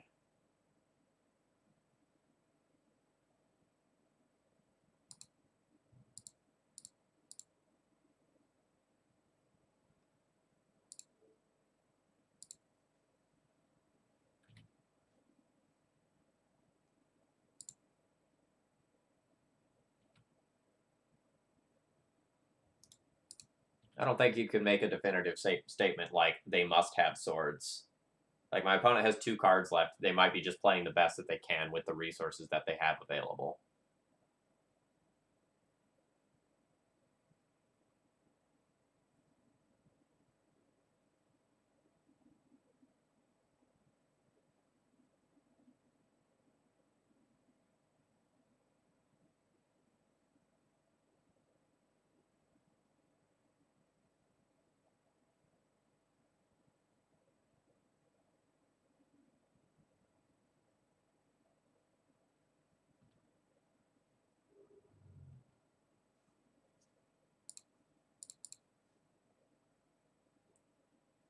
Yeah, the stream's going quite well.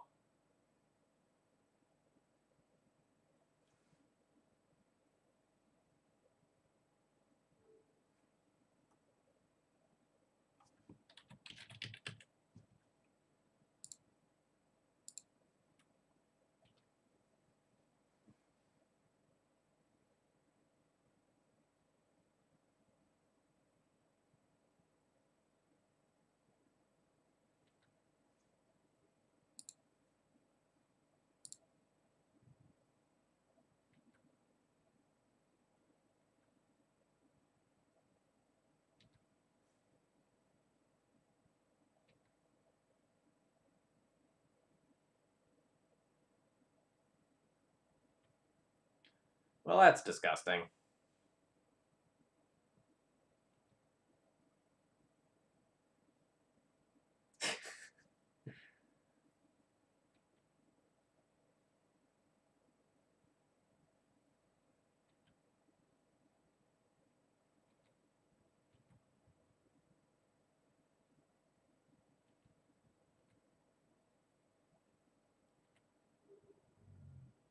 I've got a suggestion screen that I'll throw your way at some point.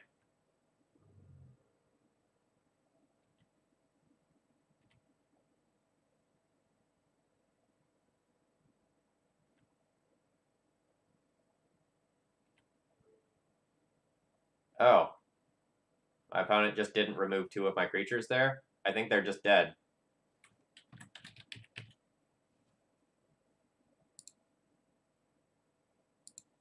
Yeah, opponent says, oops!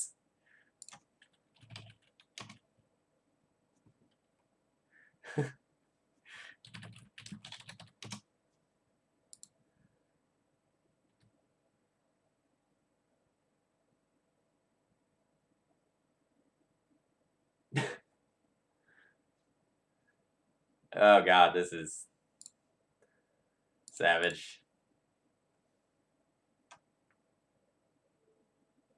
Yeah, just like 100% Stone Cold dead there, right? Like my opponent just like removes 2 creatures or like removes and gains 2, and I'm just like probably just gonna eat it to that Flicker Wisp forever. So yeah.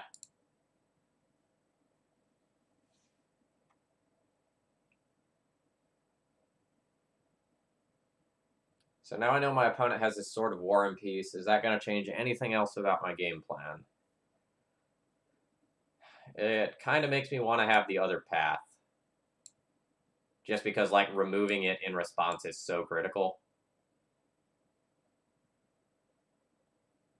Might be better than, like, Hollowed Spirit Keeper. A lot of the removal's exile-based.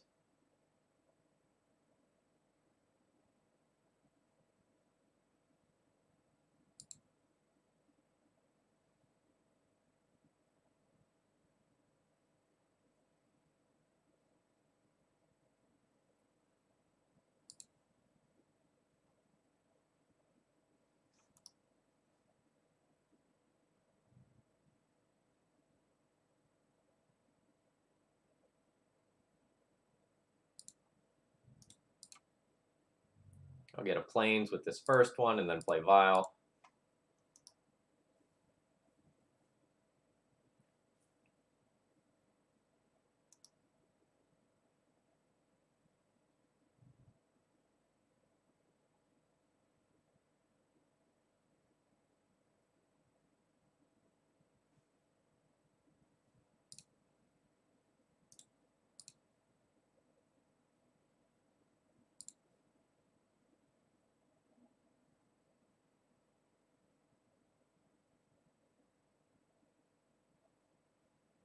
Yeah, I guess I'll continue to play him on a white deck.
Tempo advantage is overwhelmingly in my direction now.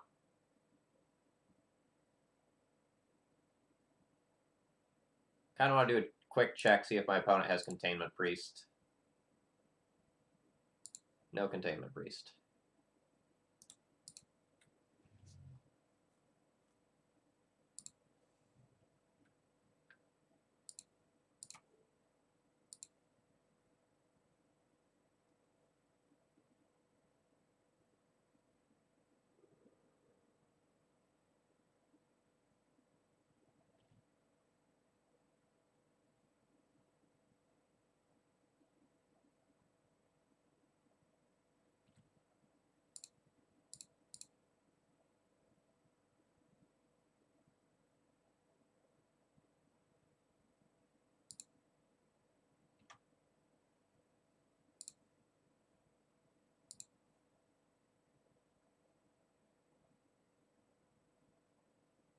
Gross. So if my opponent has a removal spell, am I actually in trouble? No. No, I'm not.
So now that I have like 3 pieces of equipment at the ready, my opponent needs to have a pretty gross sequence in order to pull ahead here.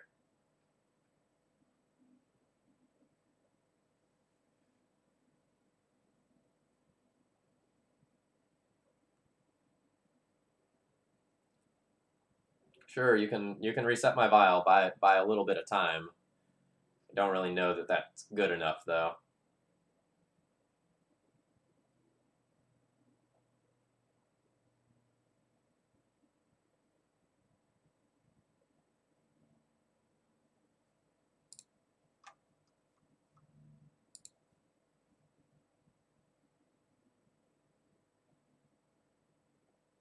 So if I attack, my opponent gets the Jitte counters first, which is inconvenient for me. So like if I put it on my if I put on my Flicker Wisp and attack in, my opponent gets the Jitte counters first, and then I get mine. But that's probably fine.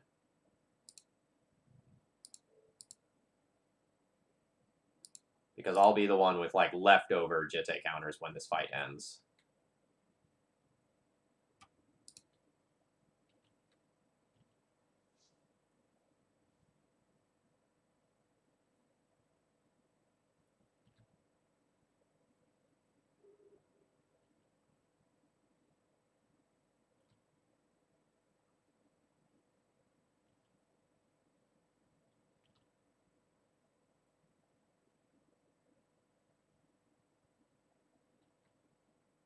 Right. So like if my opponent wanted to use the Jitte counters to get rid of my Stoneforge, then like I'm left with Jitte supremacy.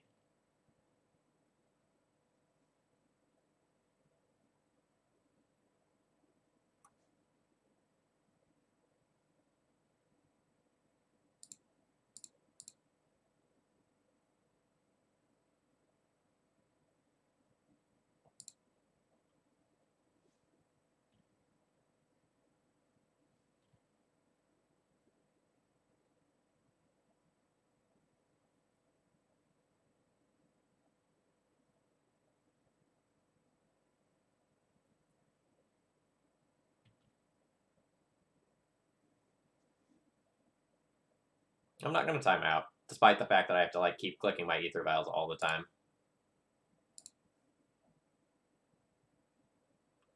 Land's pretty good.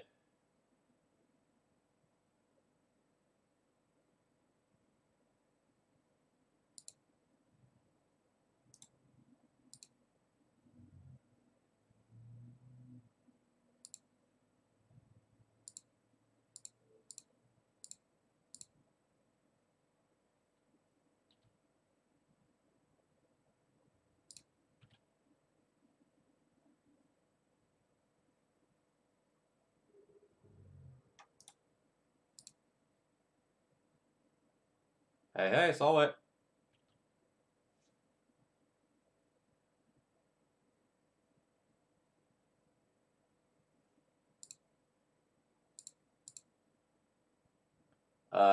So feedback about Cardboard Live, the new version of the extension, was largely very, very positive. I've got a couple of things queued up to talk to you about a little bit later, but people really tended to like the changes that you made, Wilson. Well, I should say that the team made.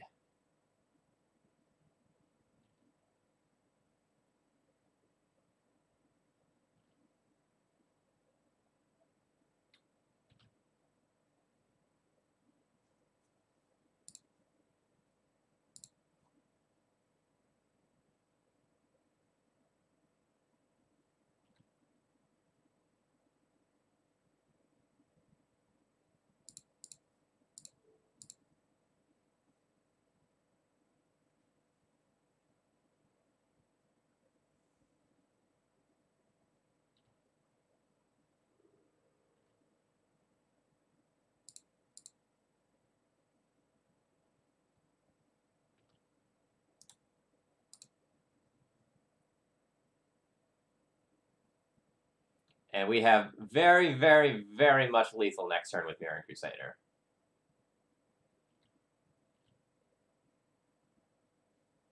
I don't even know if I can count that high. I'm no mathematician.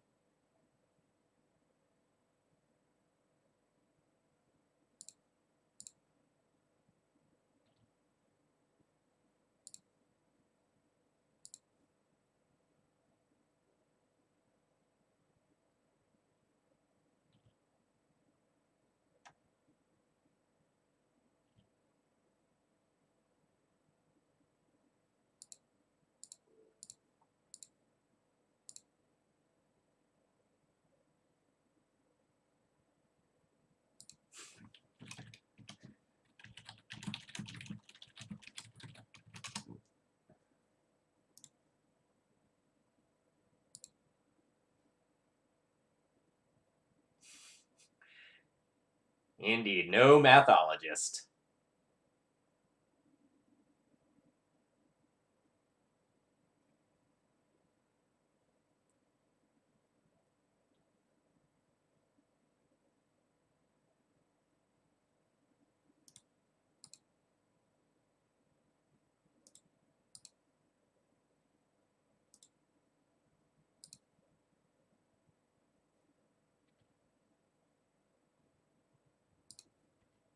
When people ask why I play Mirror Crusader, it's basically for this reason. Card's great. Let's do a little more damage, just in case.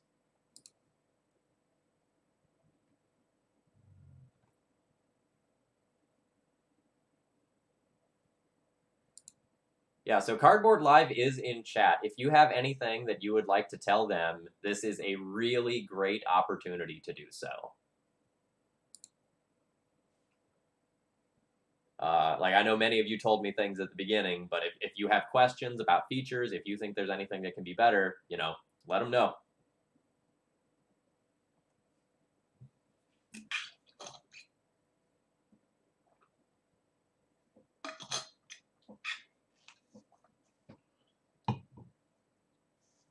So for anyone who's joined in recently, hello, my name's Phil Gallagher. I run ThrabenU University. Today we are streaming with Red, White, Death, and Taxes, featuring Experimental Frenzy in the sideboard. The idea is that you can use this to get card advantage for matchups like Miracles and Grixis control. And because you have Aether Vials, you can just dump the cards that you're drawing in with Experimental Frenzy, and then that shuts off the downside of not being able to play the cards that are in your hand. So what we're talking about, just in case you're out of the loop, in chat we're talking about Cardboard Live. That's the extension that I use for my deck list. So if you click the cards that are on the left-hand side of the screen, it will pull out the expansion. And it's somewhat transparent, so you can still see what's going on behind it. And you can hover over any card to get a better view. And if you click it, it will zoom in even more. And then you can hit the little circle to make it disappear.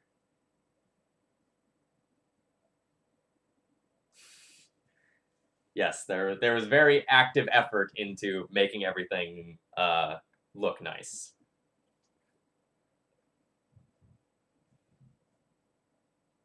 Also, and while I'm waiting here, just to like go and talk about some upcoming things, Negator77, who just joined chat, is going to do some bug depths with me next week. I'm really looking forward to that.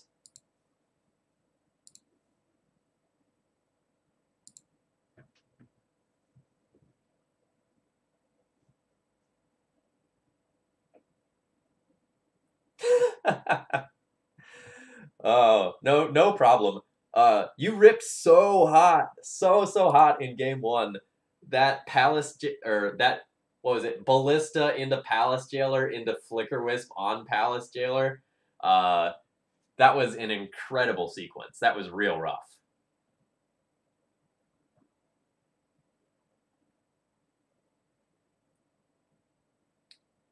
I spent forever thinking about my one turn because like I had like Ballista and access to Jitte and access to a Flicker Wisp.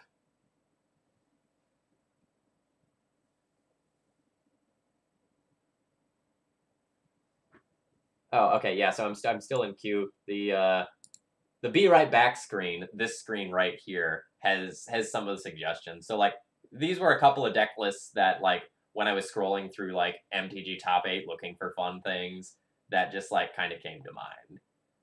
So like Dead Guy Ale, Sylvan Plugs, Embargment, Waterfalls, and the Blue Black Ninja deck that recycles Strix and Snapcaster seemed like sweet ideas.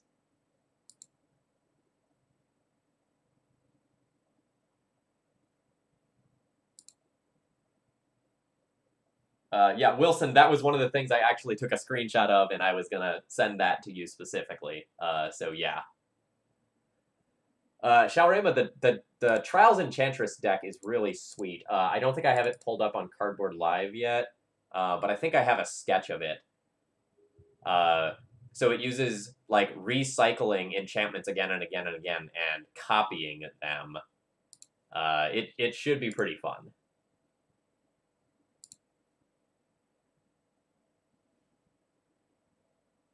Well, I'm glad you finally got to catch me live.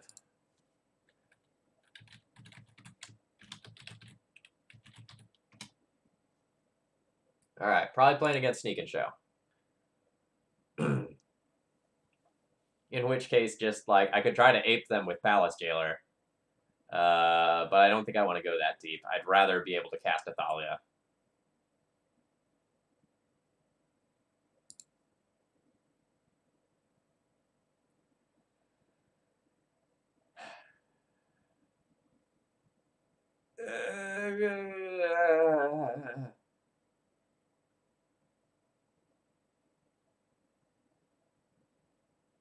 Eep.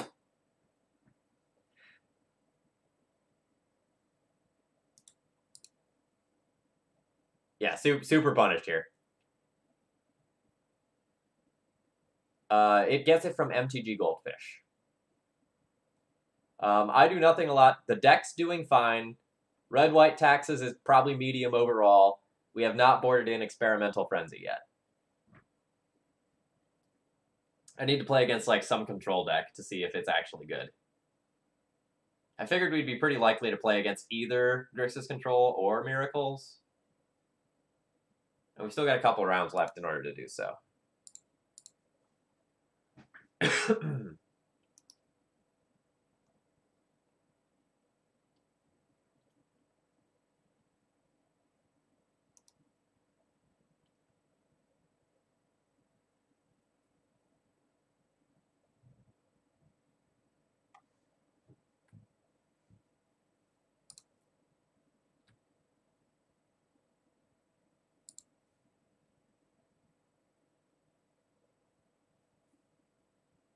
Yeah, this list is definitely spicy. Whether or not spicy and good are synonyms, though, is an entirely different thing. If my opponent had fetched, I would just, like, port this turn.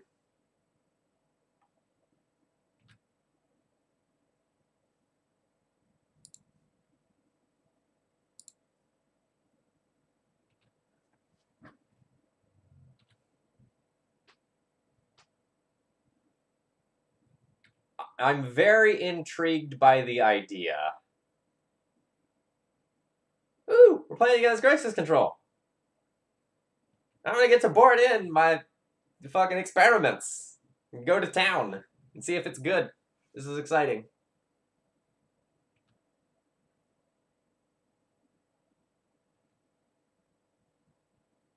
Yeah, so like there's a decent number of cards from the new set that are like objectively quite powerful.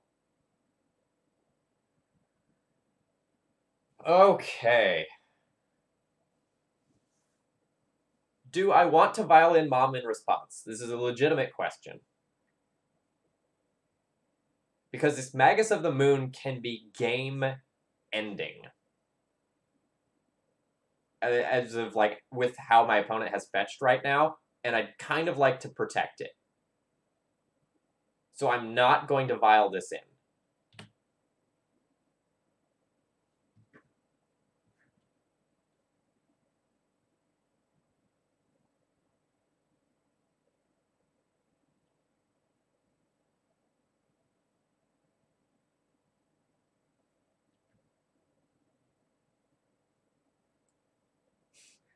Mono Green Storm, like that weird Enchantress one. I saw somebody streaming that. That was actually really interesting. Oh yeah, so like unquestionably, Grixis is very, very good against D&T. Like not a close matchup. But I want to play against this to try out my sideboard tech. Ooh, ooh.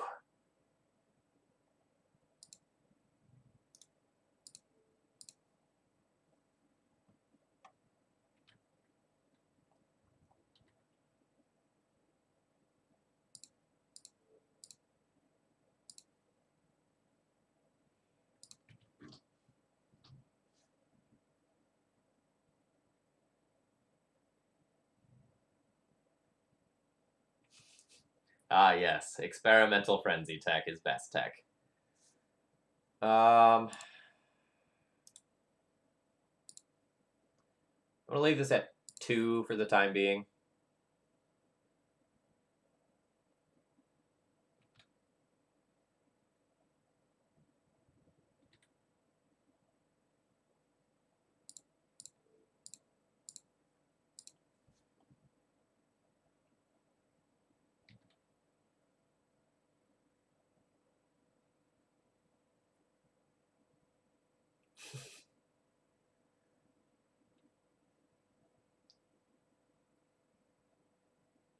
This is what we're here for, right? To cast Experimental Frenzy on stream and hopefully go ham. Ushering in a new era of death and taxes. That's exactly what's going to happen.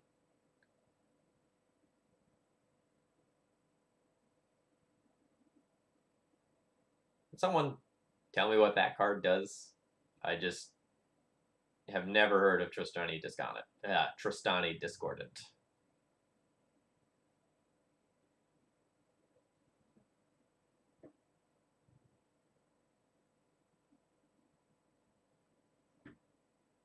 Yeah, that would be very powerful at 4.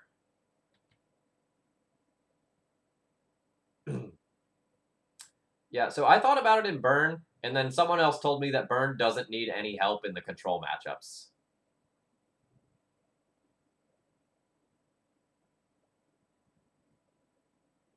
And so, like, a card like that is just useless.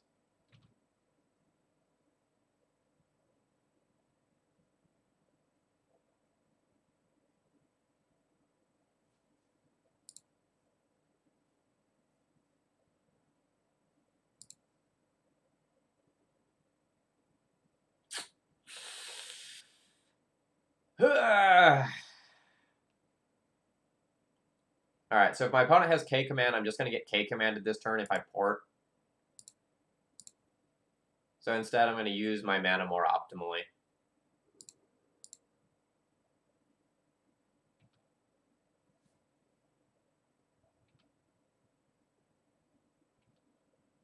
Just hope my opponent doesn't play Jace and start plussing into Oblivion.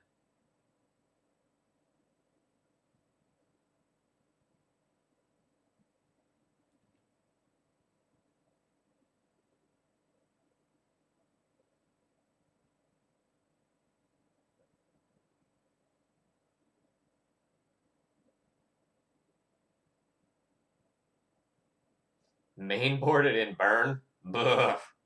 That costs 4, son.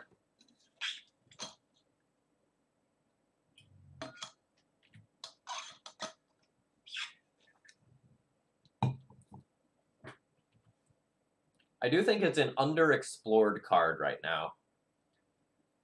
I've seen it in kind of like an Ant style deck, a mono red sort of like bonus round deck, and I think that's everywhere I've seen it as of right now. It's bottom with preordained, by the way. A Vengevine Shell with Desecrated Tomb.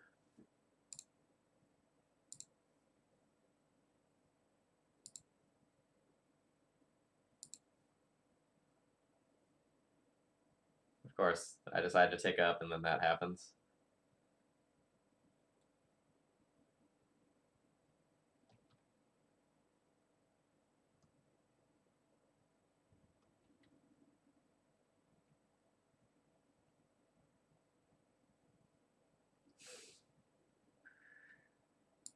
Main decking 4 Surgical Extraction is a guaranteed way to get chat to love you. I'm pretty sure.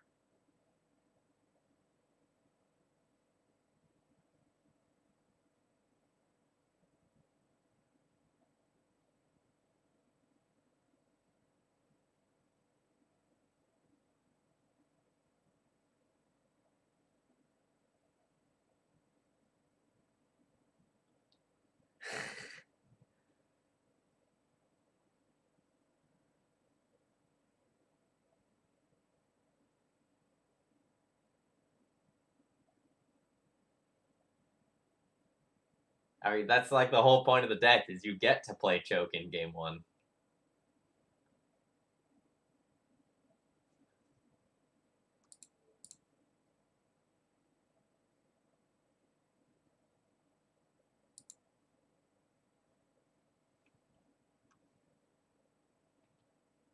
Sylvan Plug. There's no way to put it nicely. It means plug as in, you know, the sexy kind of plug. Just take your chokes and shove them right on in there, along with the Trinispheres and the Chalice of the Voids.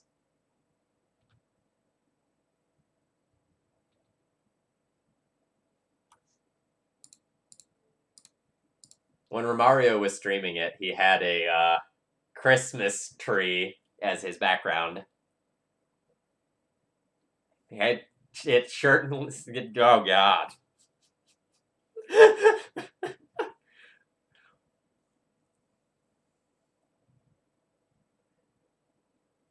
Yeah, play the Jace. Play the Jace. Oh, God. Well, that's a thing.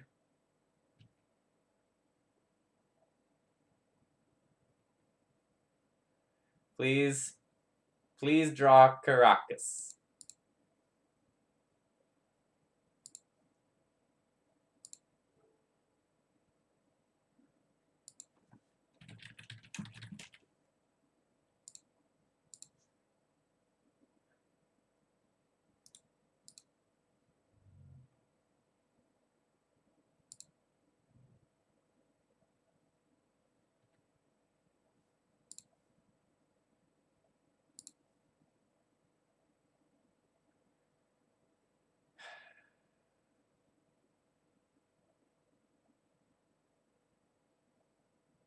Ugh. This K command is gonna be so good.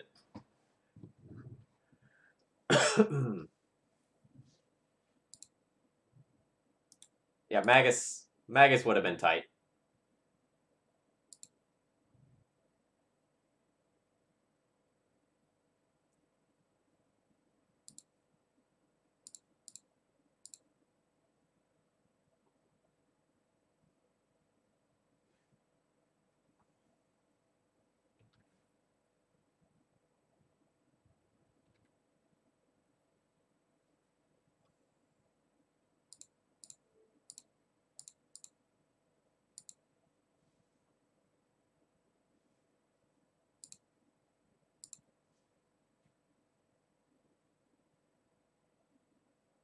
Kess is really good when Kess works.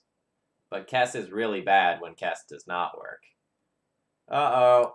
Uh-oh.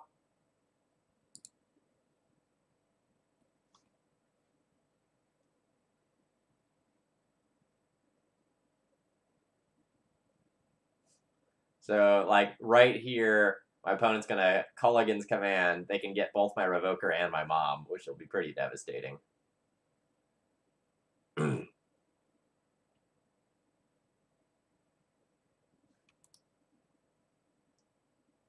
Culligan's Command world is a rough world.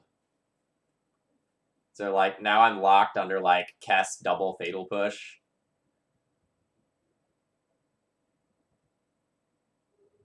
The party's going strong, Potentia, so you don't have too much to worry about.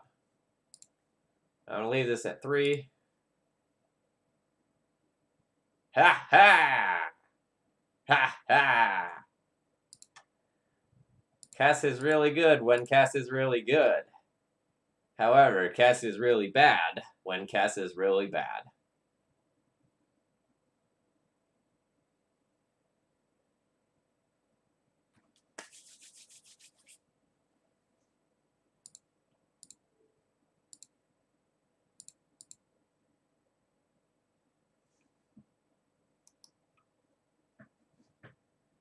Confirmed, we're a Jurassic Park stream now.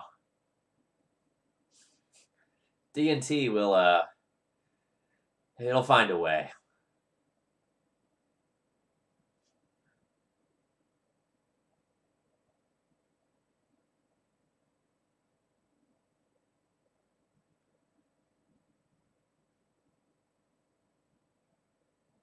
I mean,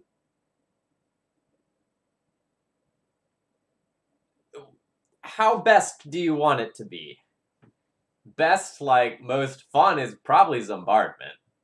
But, like, actual best, most competitive, I don't know. Like, there's very little Lingering Souls seeing play right now. But I agree, it does seem pretty sweet versus, like, Grixis Control and Miracles.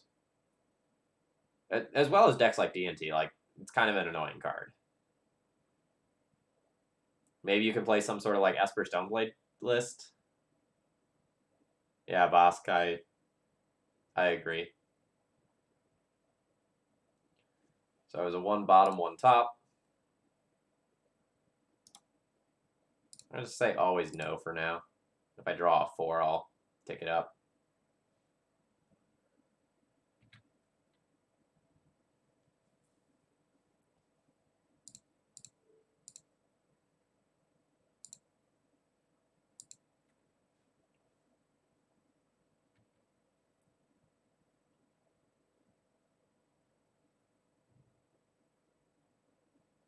Alright, good to know that my opponent does have a swamp for Magus reasons. I mean, I presume that they have, like, 2. Well, that's 5. They're gonna be like a fucking Keranos?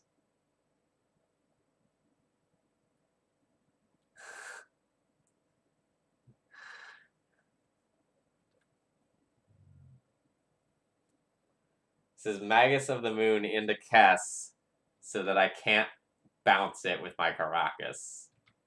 Which, I have mad respect for that play. That's really heads up.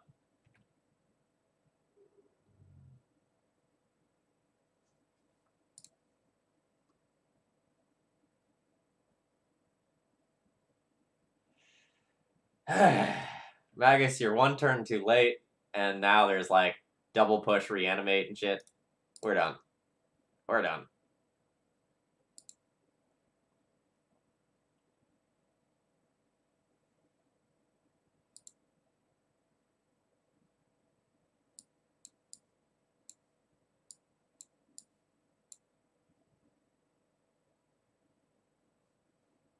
Alright. So I probably don't want any of my Swords of Plowshares.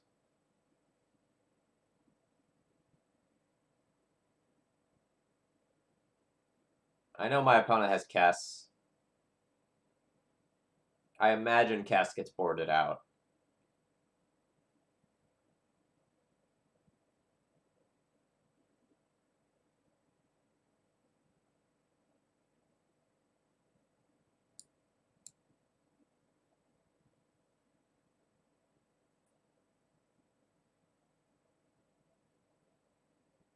So I've been sideboarding kind of weird for this matchup recently because like I've been playing chalices in the sideboard. So when I do that, I'm sideboarding out like moms and swords to plowshares, giving me lots of room. But I don't quite have that luxury here.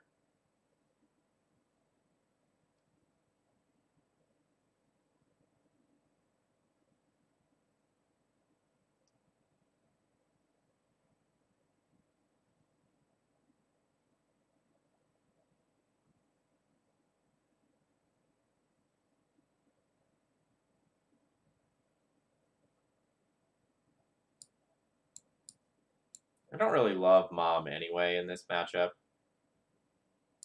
So maybe I'll trim. I should probably trim a land. Actually, maybe I shouldn't trim a land because like I'm playing with 1, 2, 3, 4, 5, 6 4-drops.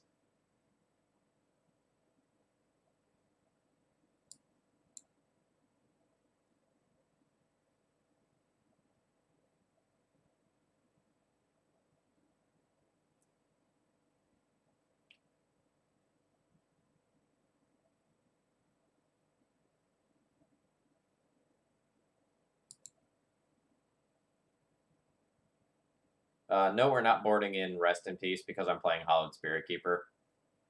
Rest in Peace is sort of like borderline playable versus Grixis control. Um,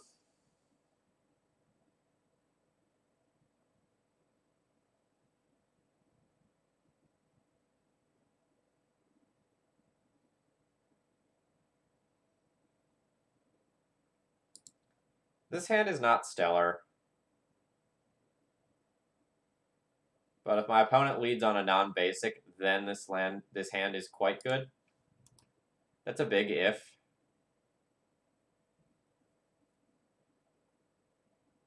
And if my opponent has fetches, they're likely to fetch anyway because like I'm a Magus of the Moon deck. But it's not something that I can just discount.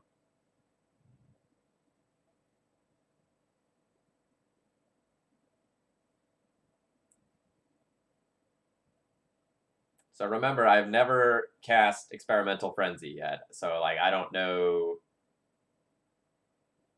everything about how I want to do this.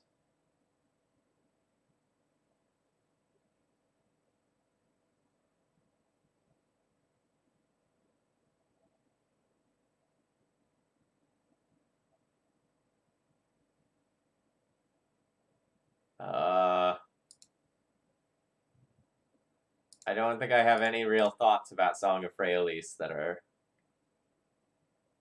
good.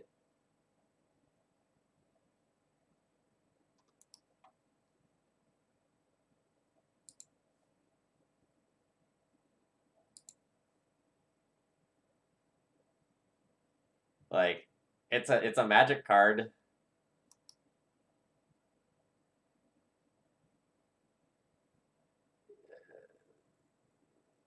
Like, I don't understand why you would want to play that card. Like, the Anthem effect that is its ultimate isn't that strong.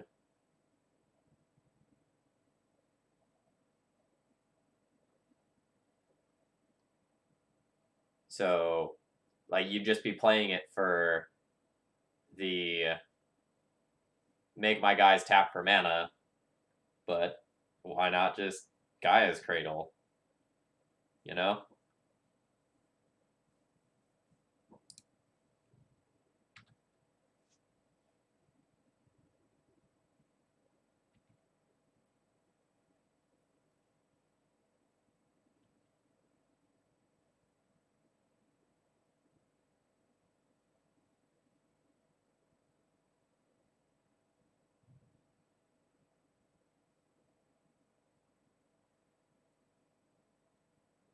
Oh man, my opponent's just Snapcaster Pondering. That's sweet for me. Because now I can like put Batterskull in, put Sword of Fire and Ice on it, swing in for 6, potentially 8 if I don't want to kill the Baleful Strix.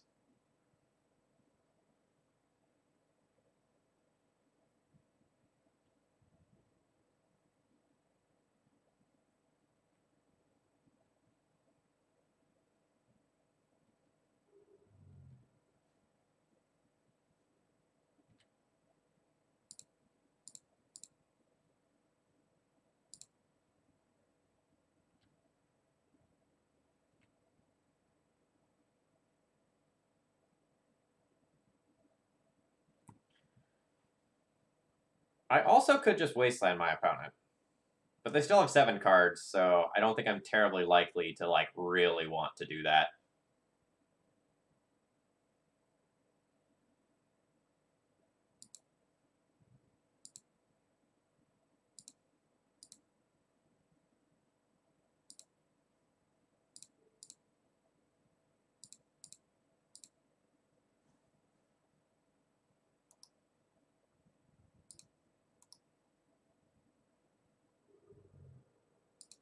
I'm going to go ahead and take out the Strix here, since it can trade with the Batterskull if Sword of Fire and Ice is removed. Oh man, if my opponent plays a non-basic, I get double Wasteland next turn. That would be prime.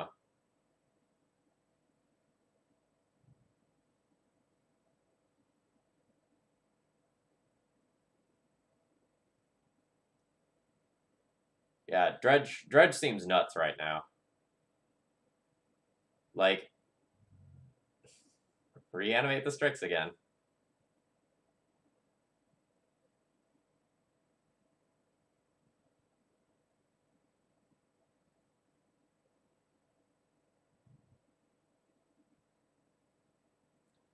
So if my opponent has K command and they want to answer the Batterskull, they really need to like do it now before I have the opportunity to bounce it. This may be one of like their only opportunities all game to actually kill the Batterskull.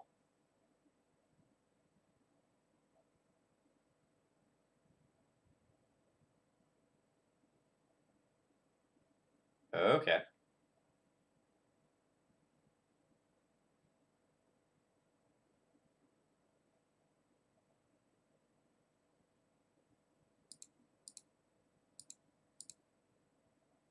This is kind of an anemic use of this, but I think it's fine.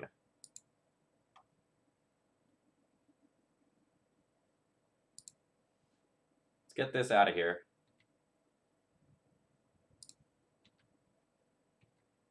Kill a Snapcaster Mage.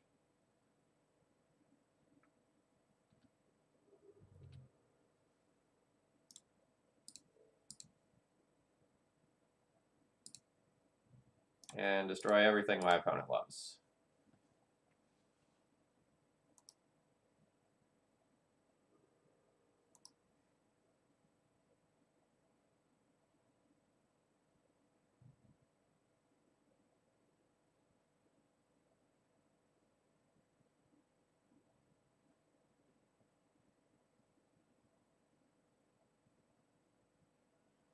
Okay, another land means I don't really care if I just trade Germ for Strix, because like I kind of just equip to Stoneforge. I don't think I want to go like hyper aggro and Council's Judgment this again.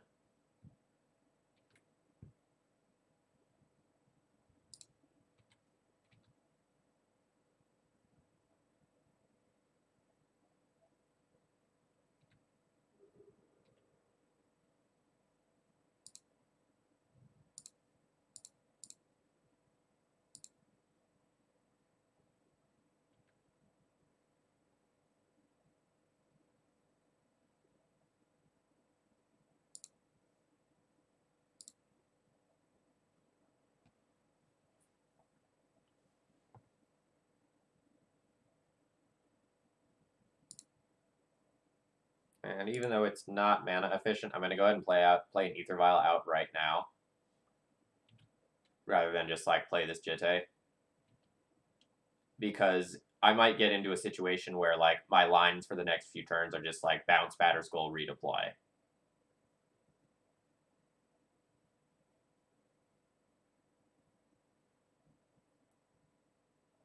So Bahra, I think it's the like general Sylvan Plug problem, right? Like it's often very, very good against like the most popular decks, but a lot of times it's clunky and your draws aren't necessarily good against some random decks. Alright. So now my opponent's going to bounce the Stoneforge. I'll Council's Judgment the Jace, and if they don't have Force, I'm in an amazing position.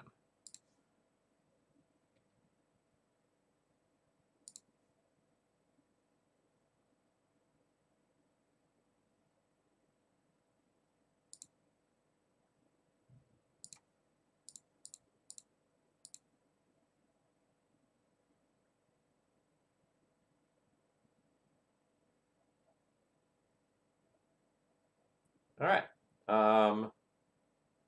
Do I want to play the Stoneforge again to just get to have a threat in play, or do I want to port my opponent? I think I just want to port.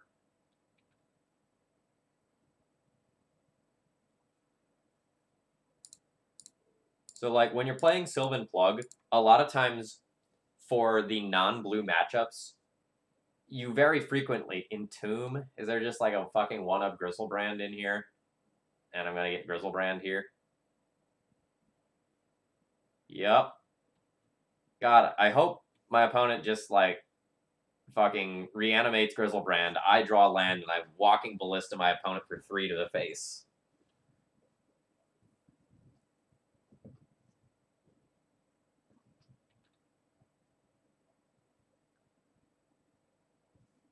I'm still playing against D&T very frequently online.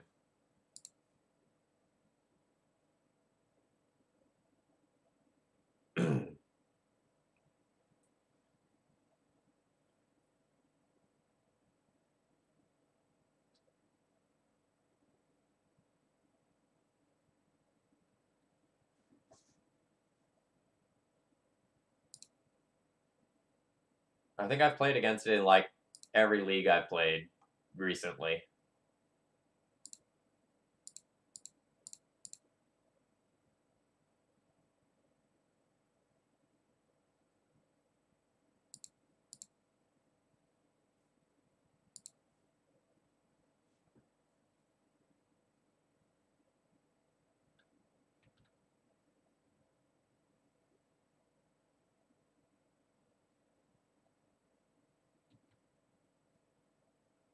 There's some world where I'm supposed to hold this Ballista, like, to try to, like, get you gotcha moment my opponent, if they reanimate that Griselbrand.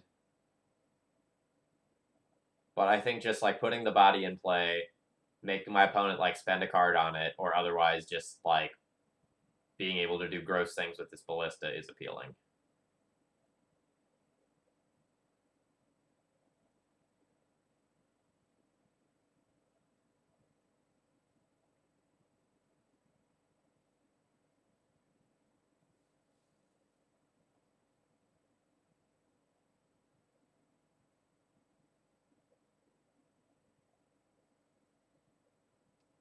How about we draw one of them Experimental Frenzies to test it?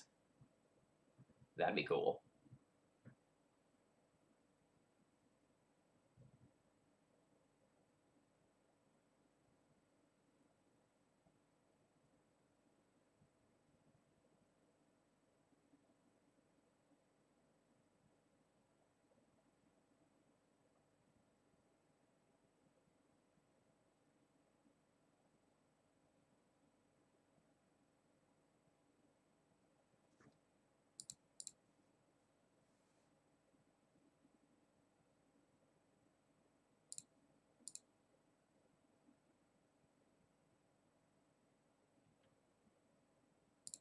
Let's search. Oh, we didn't have it.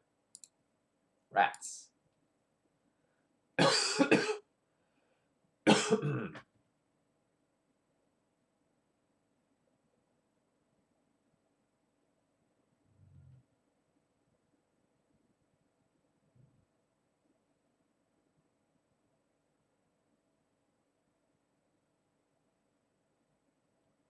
Dak Faden, the greatest thief in the multiverse.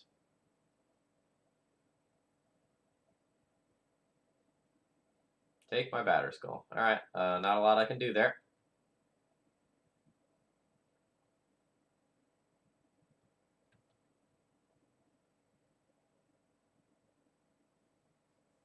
This is just forever, right? If I get rid of Dak, it doesn't come back. Alright.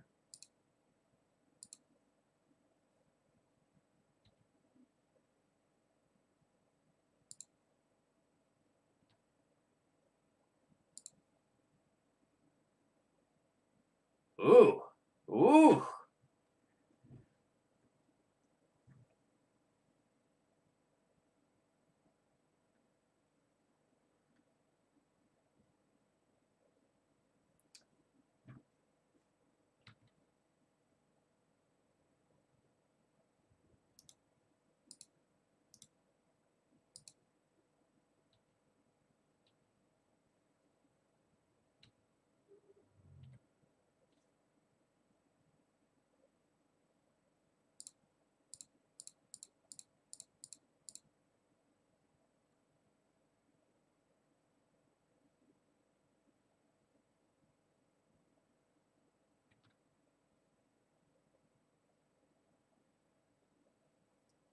So I've put my opponent on the 1-turn clock here.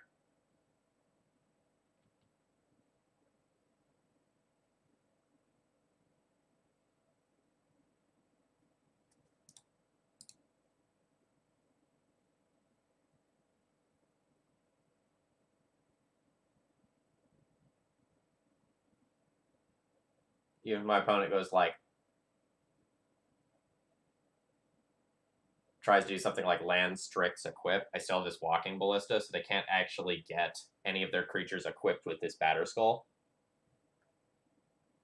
Something like a toxic deluge would be a little devastating. So my opponent would deluge for 2 to wipe my board, then put them to 5, and I'd ballista them down to 3.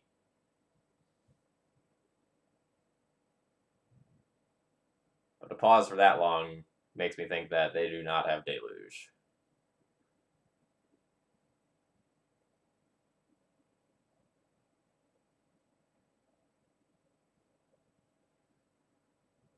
Alright, that's a cast.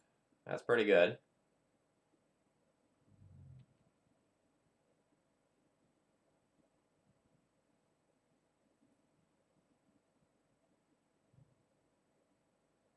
So cast can K command, destroy walking ballista, and P and K. I'll shoot my opponent to 4.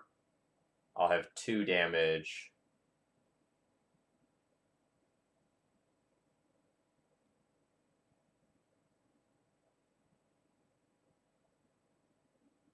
Flicker Wisp would be spicy.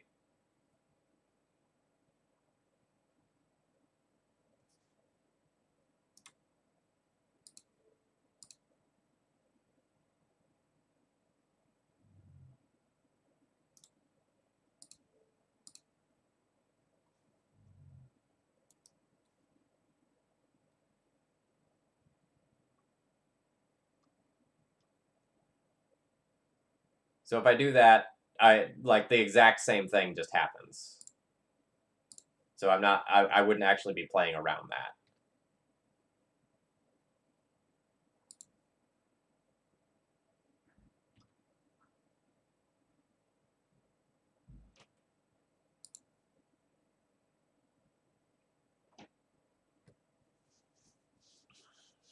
All right, so now this game goes on for a long time. I'm gonna play this out.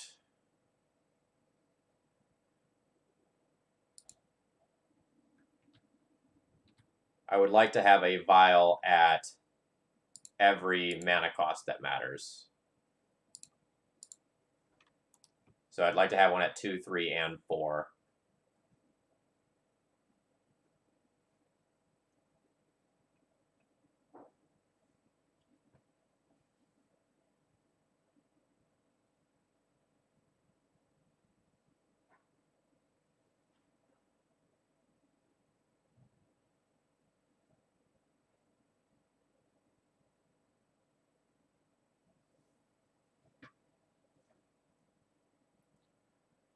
So Caracas would be great. Experimental Frenzy would be great. Flicker Whisper Palace Jailer would be great.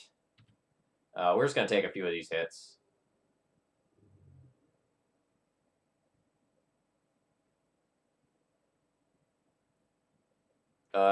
Lewin, I could have pumped Ballista, dealt 1 more damage, but it just would have been instead, like, K command, destroy Ballista, make me discard the card. So I'm not actually getting to do anything with P and K.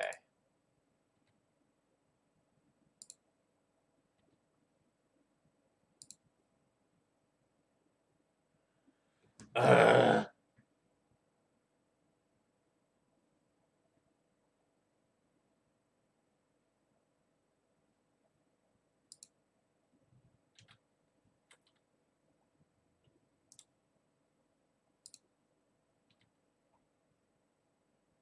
I should actually probably, like, aggressively target my opponent's red sources now.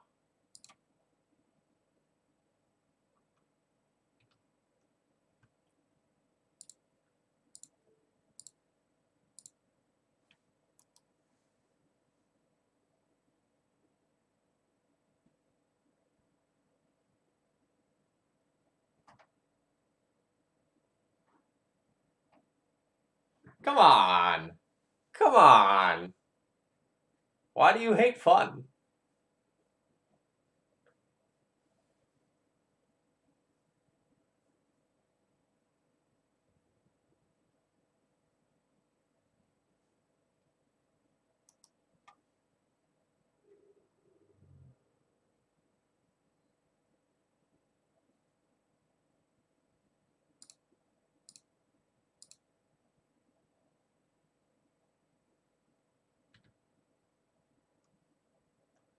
Grixis control featuring random appearances from Grizzlebrand.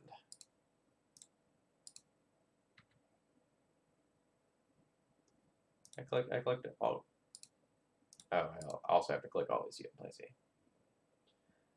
All right.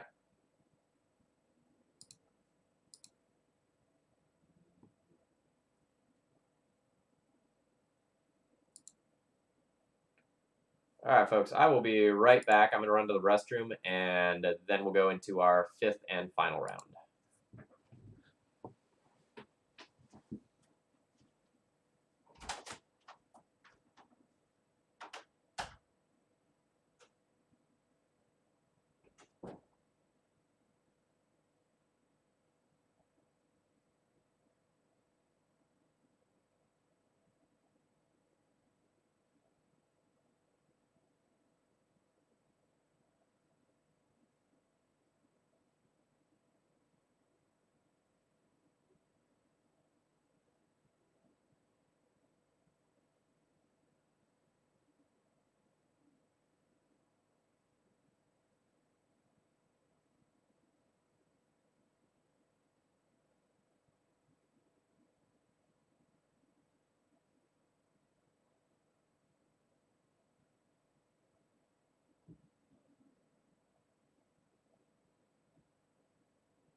All right, I'm back. Hello, everyone. My name is Phil Gallagher. I run ThrabenU University, a site exclusively for legacy death and taxes. Today, we are playing a death and taxes variant. We're going and playing a version that has Experimental Frenzy in the sideboard, which probably would have been pretty good towards the tail end of that game, but we didn't draw it, so it is what it is.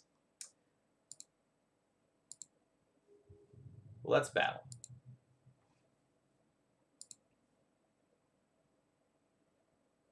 It is the unbeatable Daniel Nunes, the Sliver Master.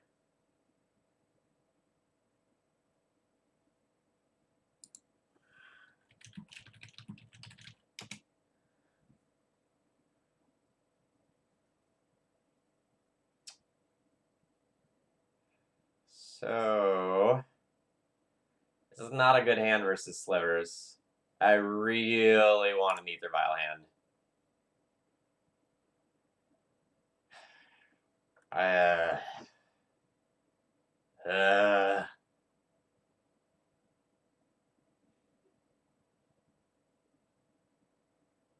I guess I accept the Wasteland hand. But I'm not happy about it.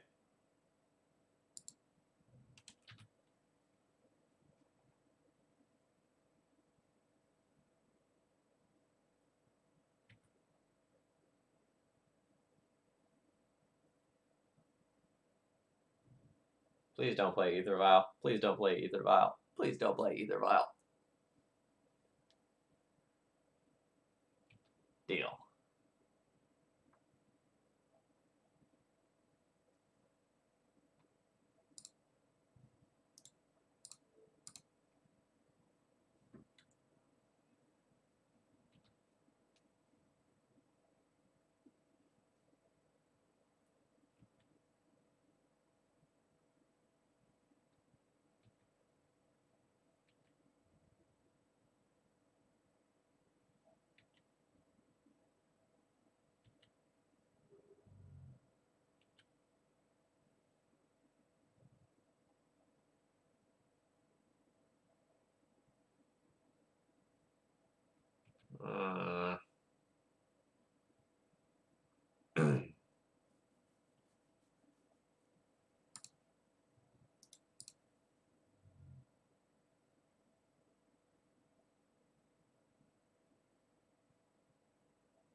So I kind of need my opponent to stumble.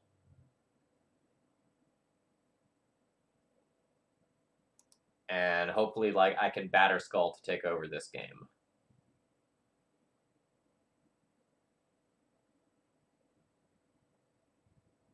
I'm just gonna get aggroed out before that matters, though.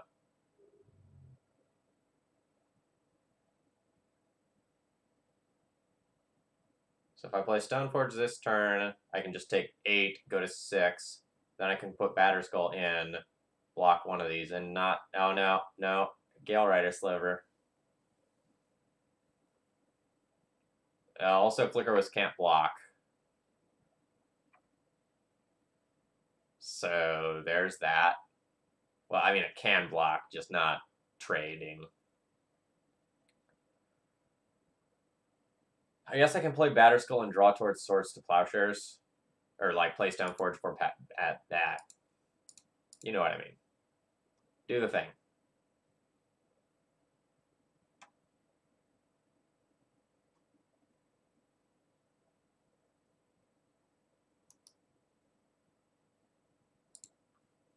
Yeah, slivers are incredibly powerful versus D&T. It's rough. I don't think I've ever beaten Daniel Nunes while playing D&T. I've beaten him now, just not in this matchup.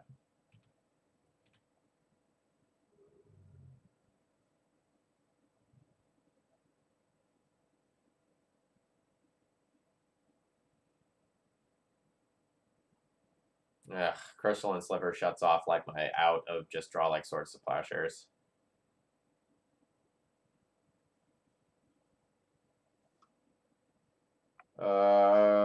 So I can play Flickerwisp, block, still die.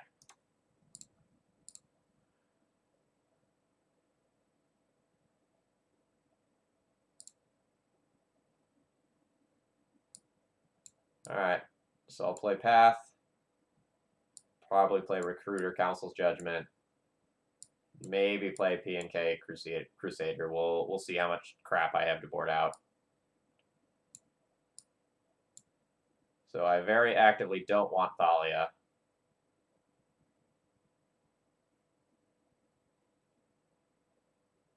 The other cards are reasonable, but not necessarily good.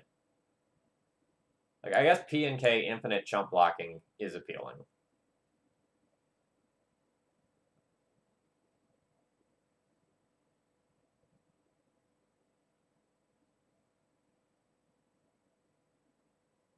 Everything's just, like, so slow against them.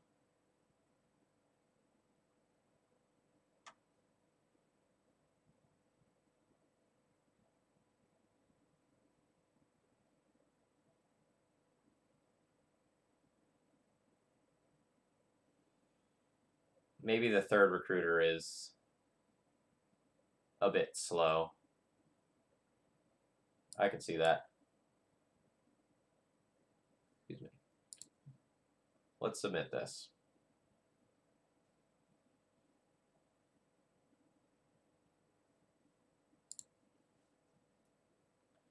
This is a great hand. So I have a Vile Start. I have 2 different removal spells that are both castable and a Wasteland. This is a no-brainer. This is about the best we could possibly hope for.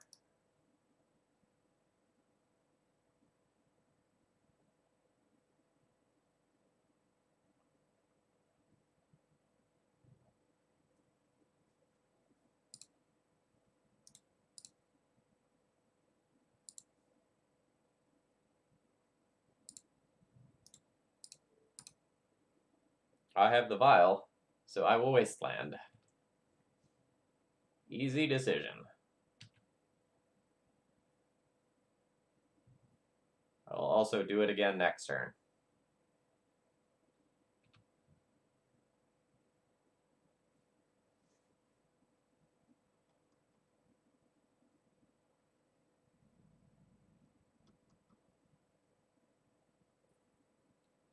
First Strike Sliver. Do I want to remove this? On my turn, I kind of want to Vial in Stoneforge No, on my turn I want a wasteland. Doesn't really matter if I remove this now. I'll still have Path to Exile up.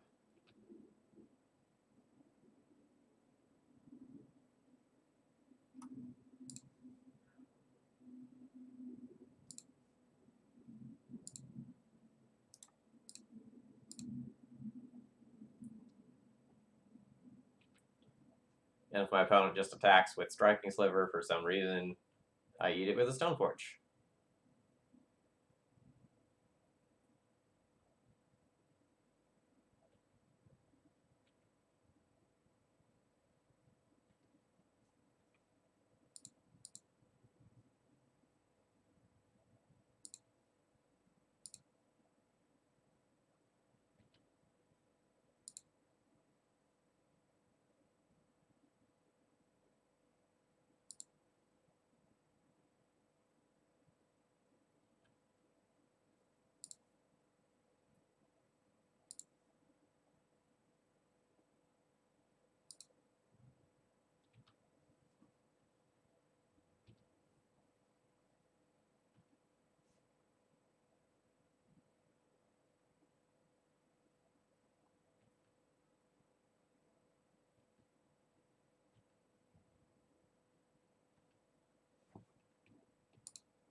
If I draw a land, I just want to Council Judgment this Aether Vial and attack with a Batter Skull.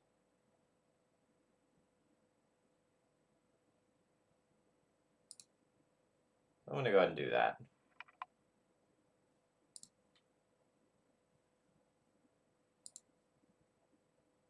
Ooh, that is disgusting.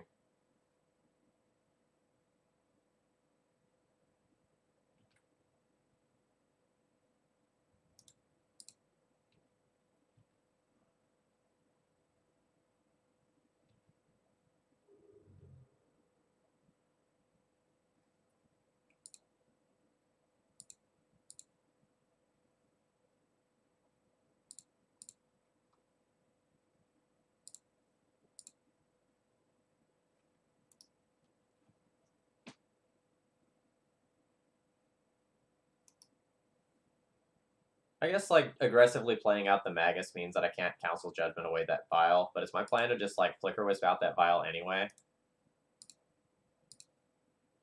So I think that's fine.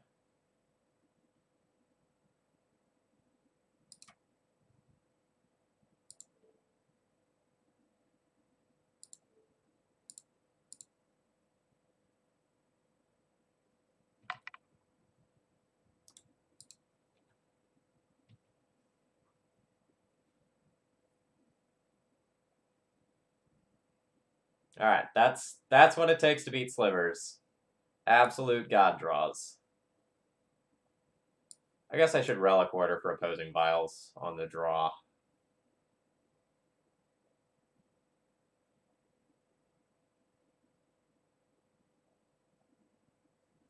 Rec 42, there is an article up on Thraben University about the math of a 61 card deck. Generally speaking, though, I think running 61 cards is largely incorrect.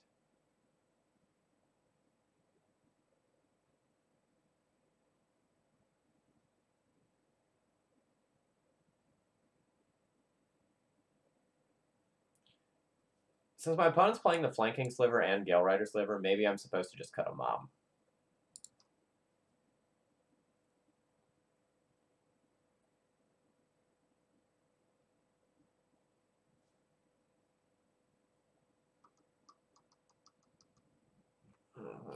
This hand would be so good on the play. Probably not good enough on the draw.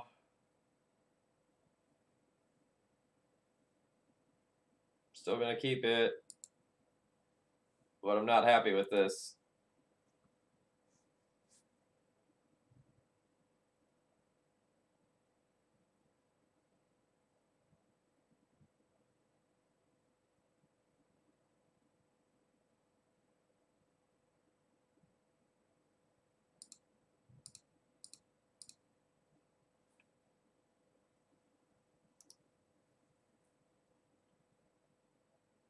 The tempo is very much not in my favor. Like, Stoneforge into Recruiter can be pretty powerful. It's unclear whether or not I'll be fast enough to matter, though.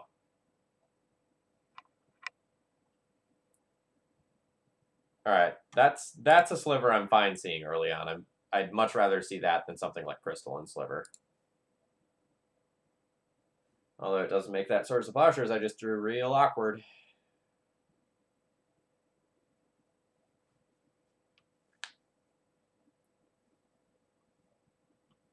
Alright, what is my game plan for this Recruiter? I probably need to figure that out.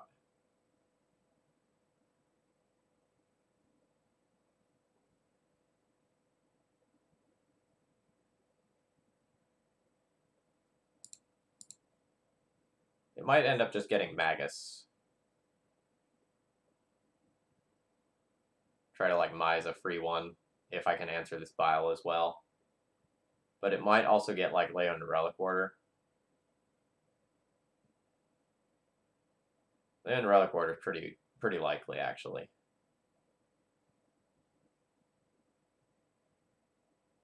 Keep my Vile advantage while taking my opponent off of their Vile advantage.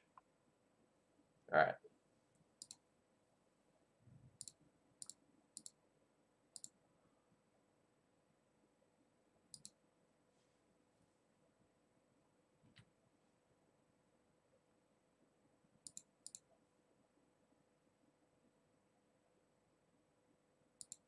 So I'm going to get a Batterskull here. All of my pieces of equipment are awkward in the face of Hibernation Sliver. But I can Swords to Plowshares that and then, like, make some connections at some point.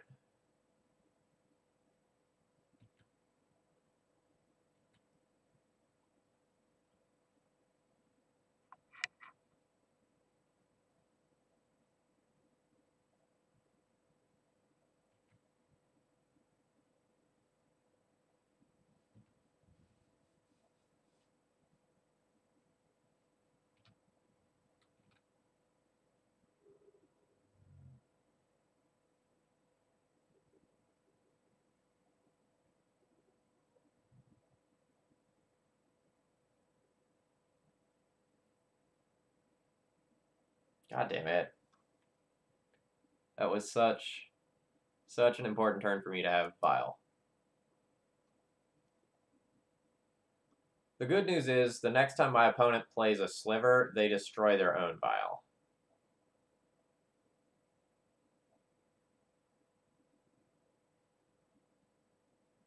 Assuming I don't put in my Batterskull.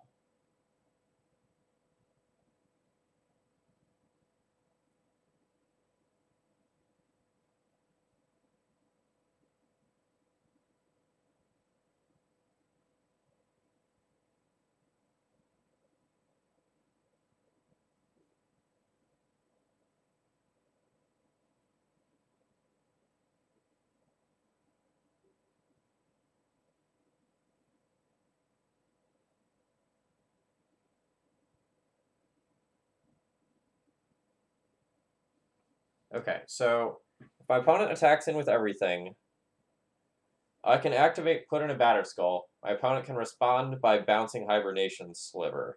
In response, I can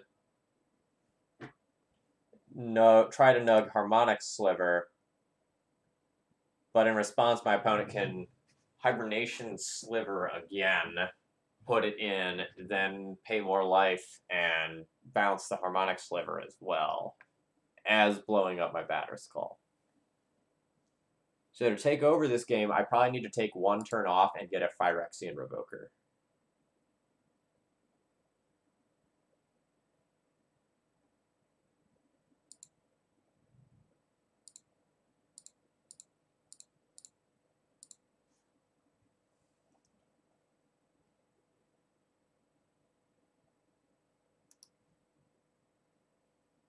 Fucking slivers, man. Real good.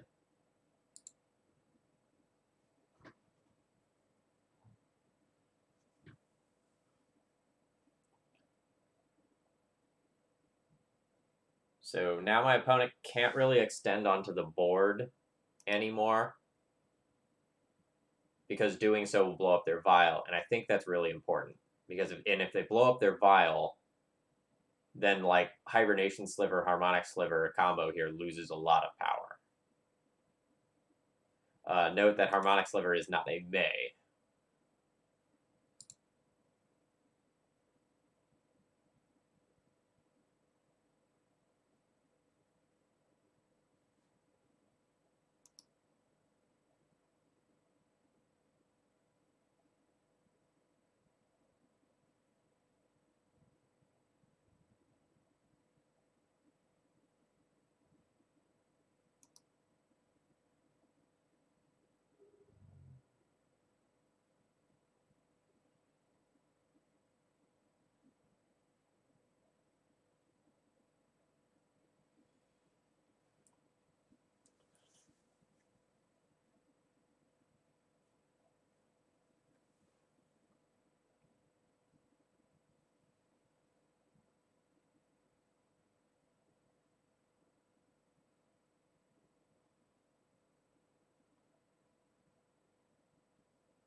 Man, am I supposed to wait one more turn? Even?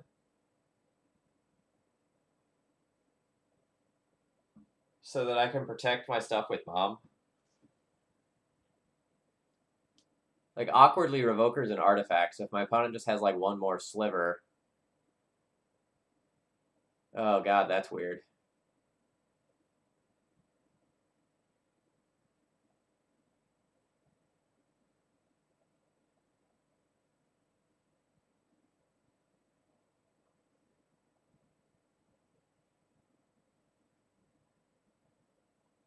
Maybe that's playing too scared. But it's probably correct, too. So if I just Revoker and they have another sliver...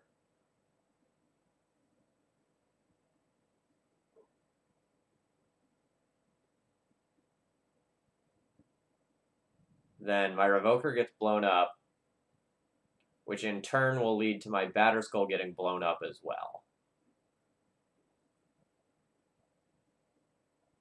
If I just take 4 more damage, that can't happen. Ugh.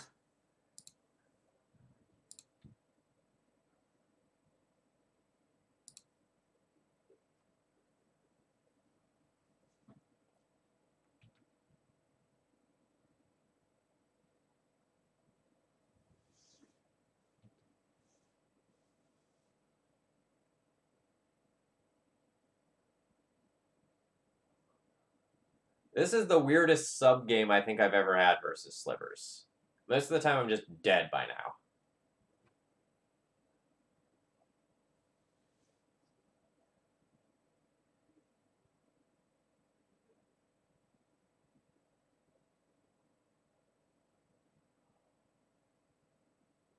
Do you remember when I said early on in the game that I'm glad it was a Hibernation Sliver and not a Crystalline Sliver?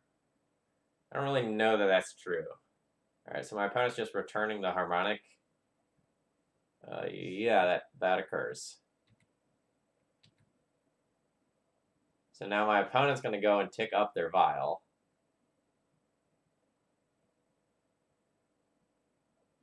Oh, I see. They're doing this so they can put it in a different sliver without blowing up their own vial. Okay. Please not Crystalline Sliver to shut off the source of plowshares that I'm not casting at this exact moment. Wing Sliver. Okay.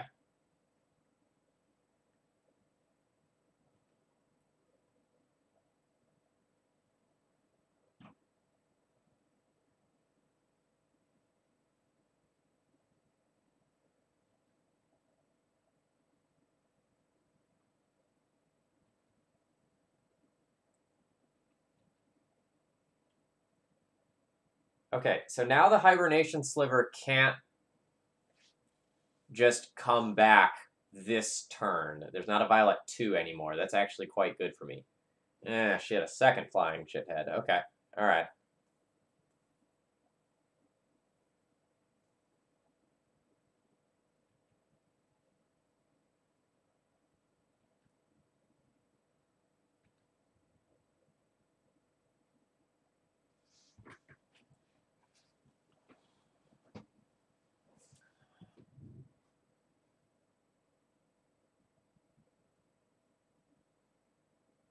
So, do I just gain 2 life with Swords of Plowshares here to remove Hibernation Sliver to decrease shenanigans?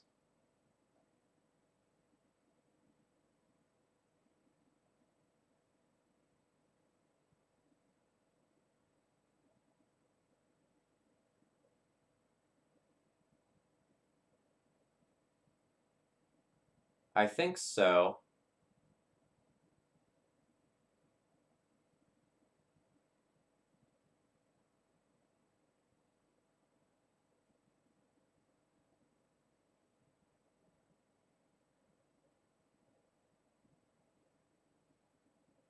Alright, if I remove this Hibernation Sliver, then I can cast Revoker.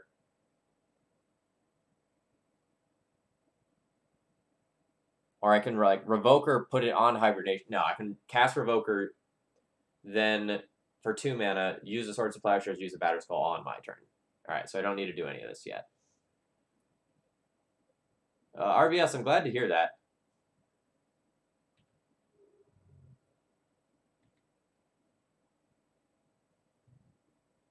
Eh.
The slivers that mess with your interaction are the best slivers.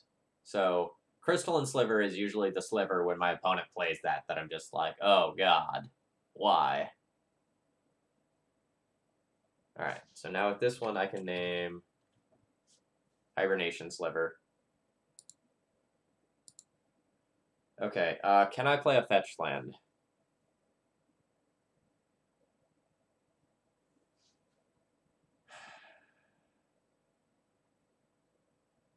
I feel like no.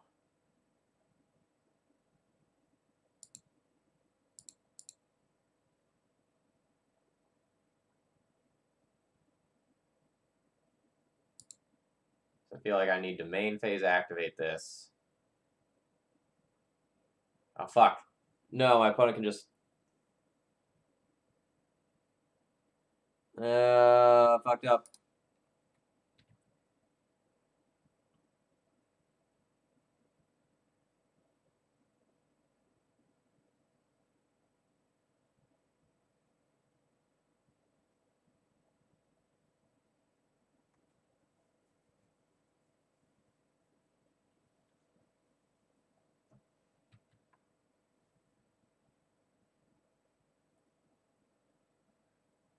So, I think I'm forced to do this anyway. Ooh, targeting Phyrexian Revoker. Interesting.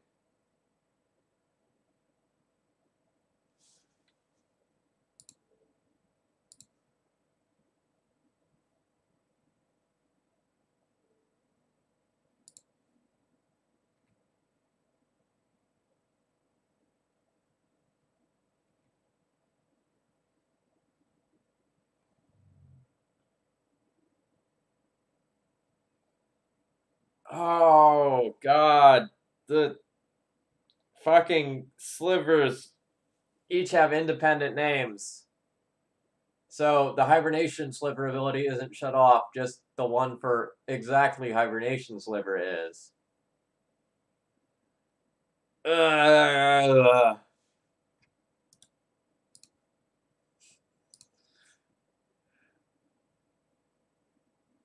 Alright, so then I lose Revoker, I lose Batter Skull, and then I get just swung out and die.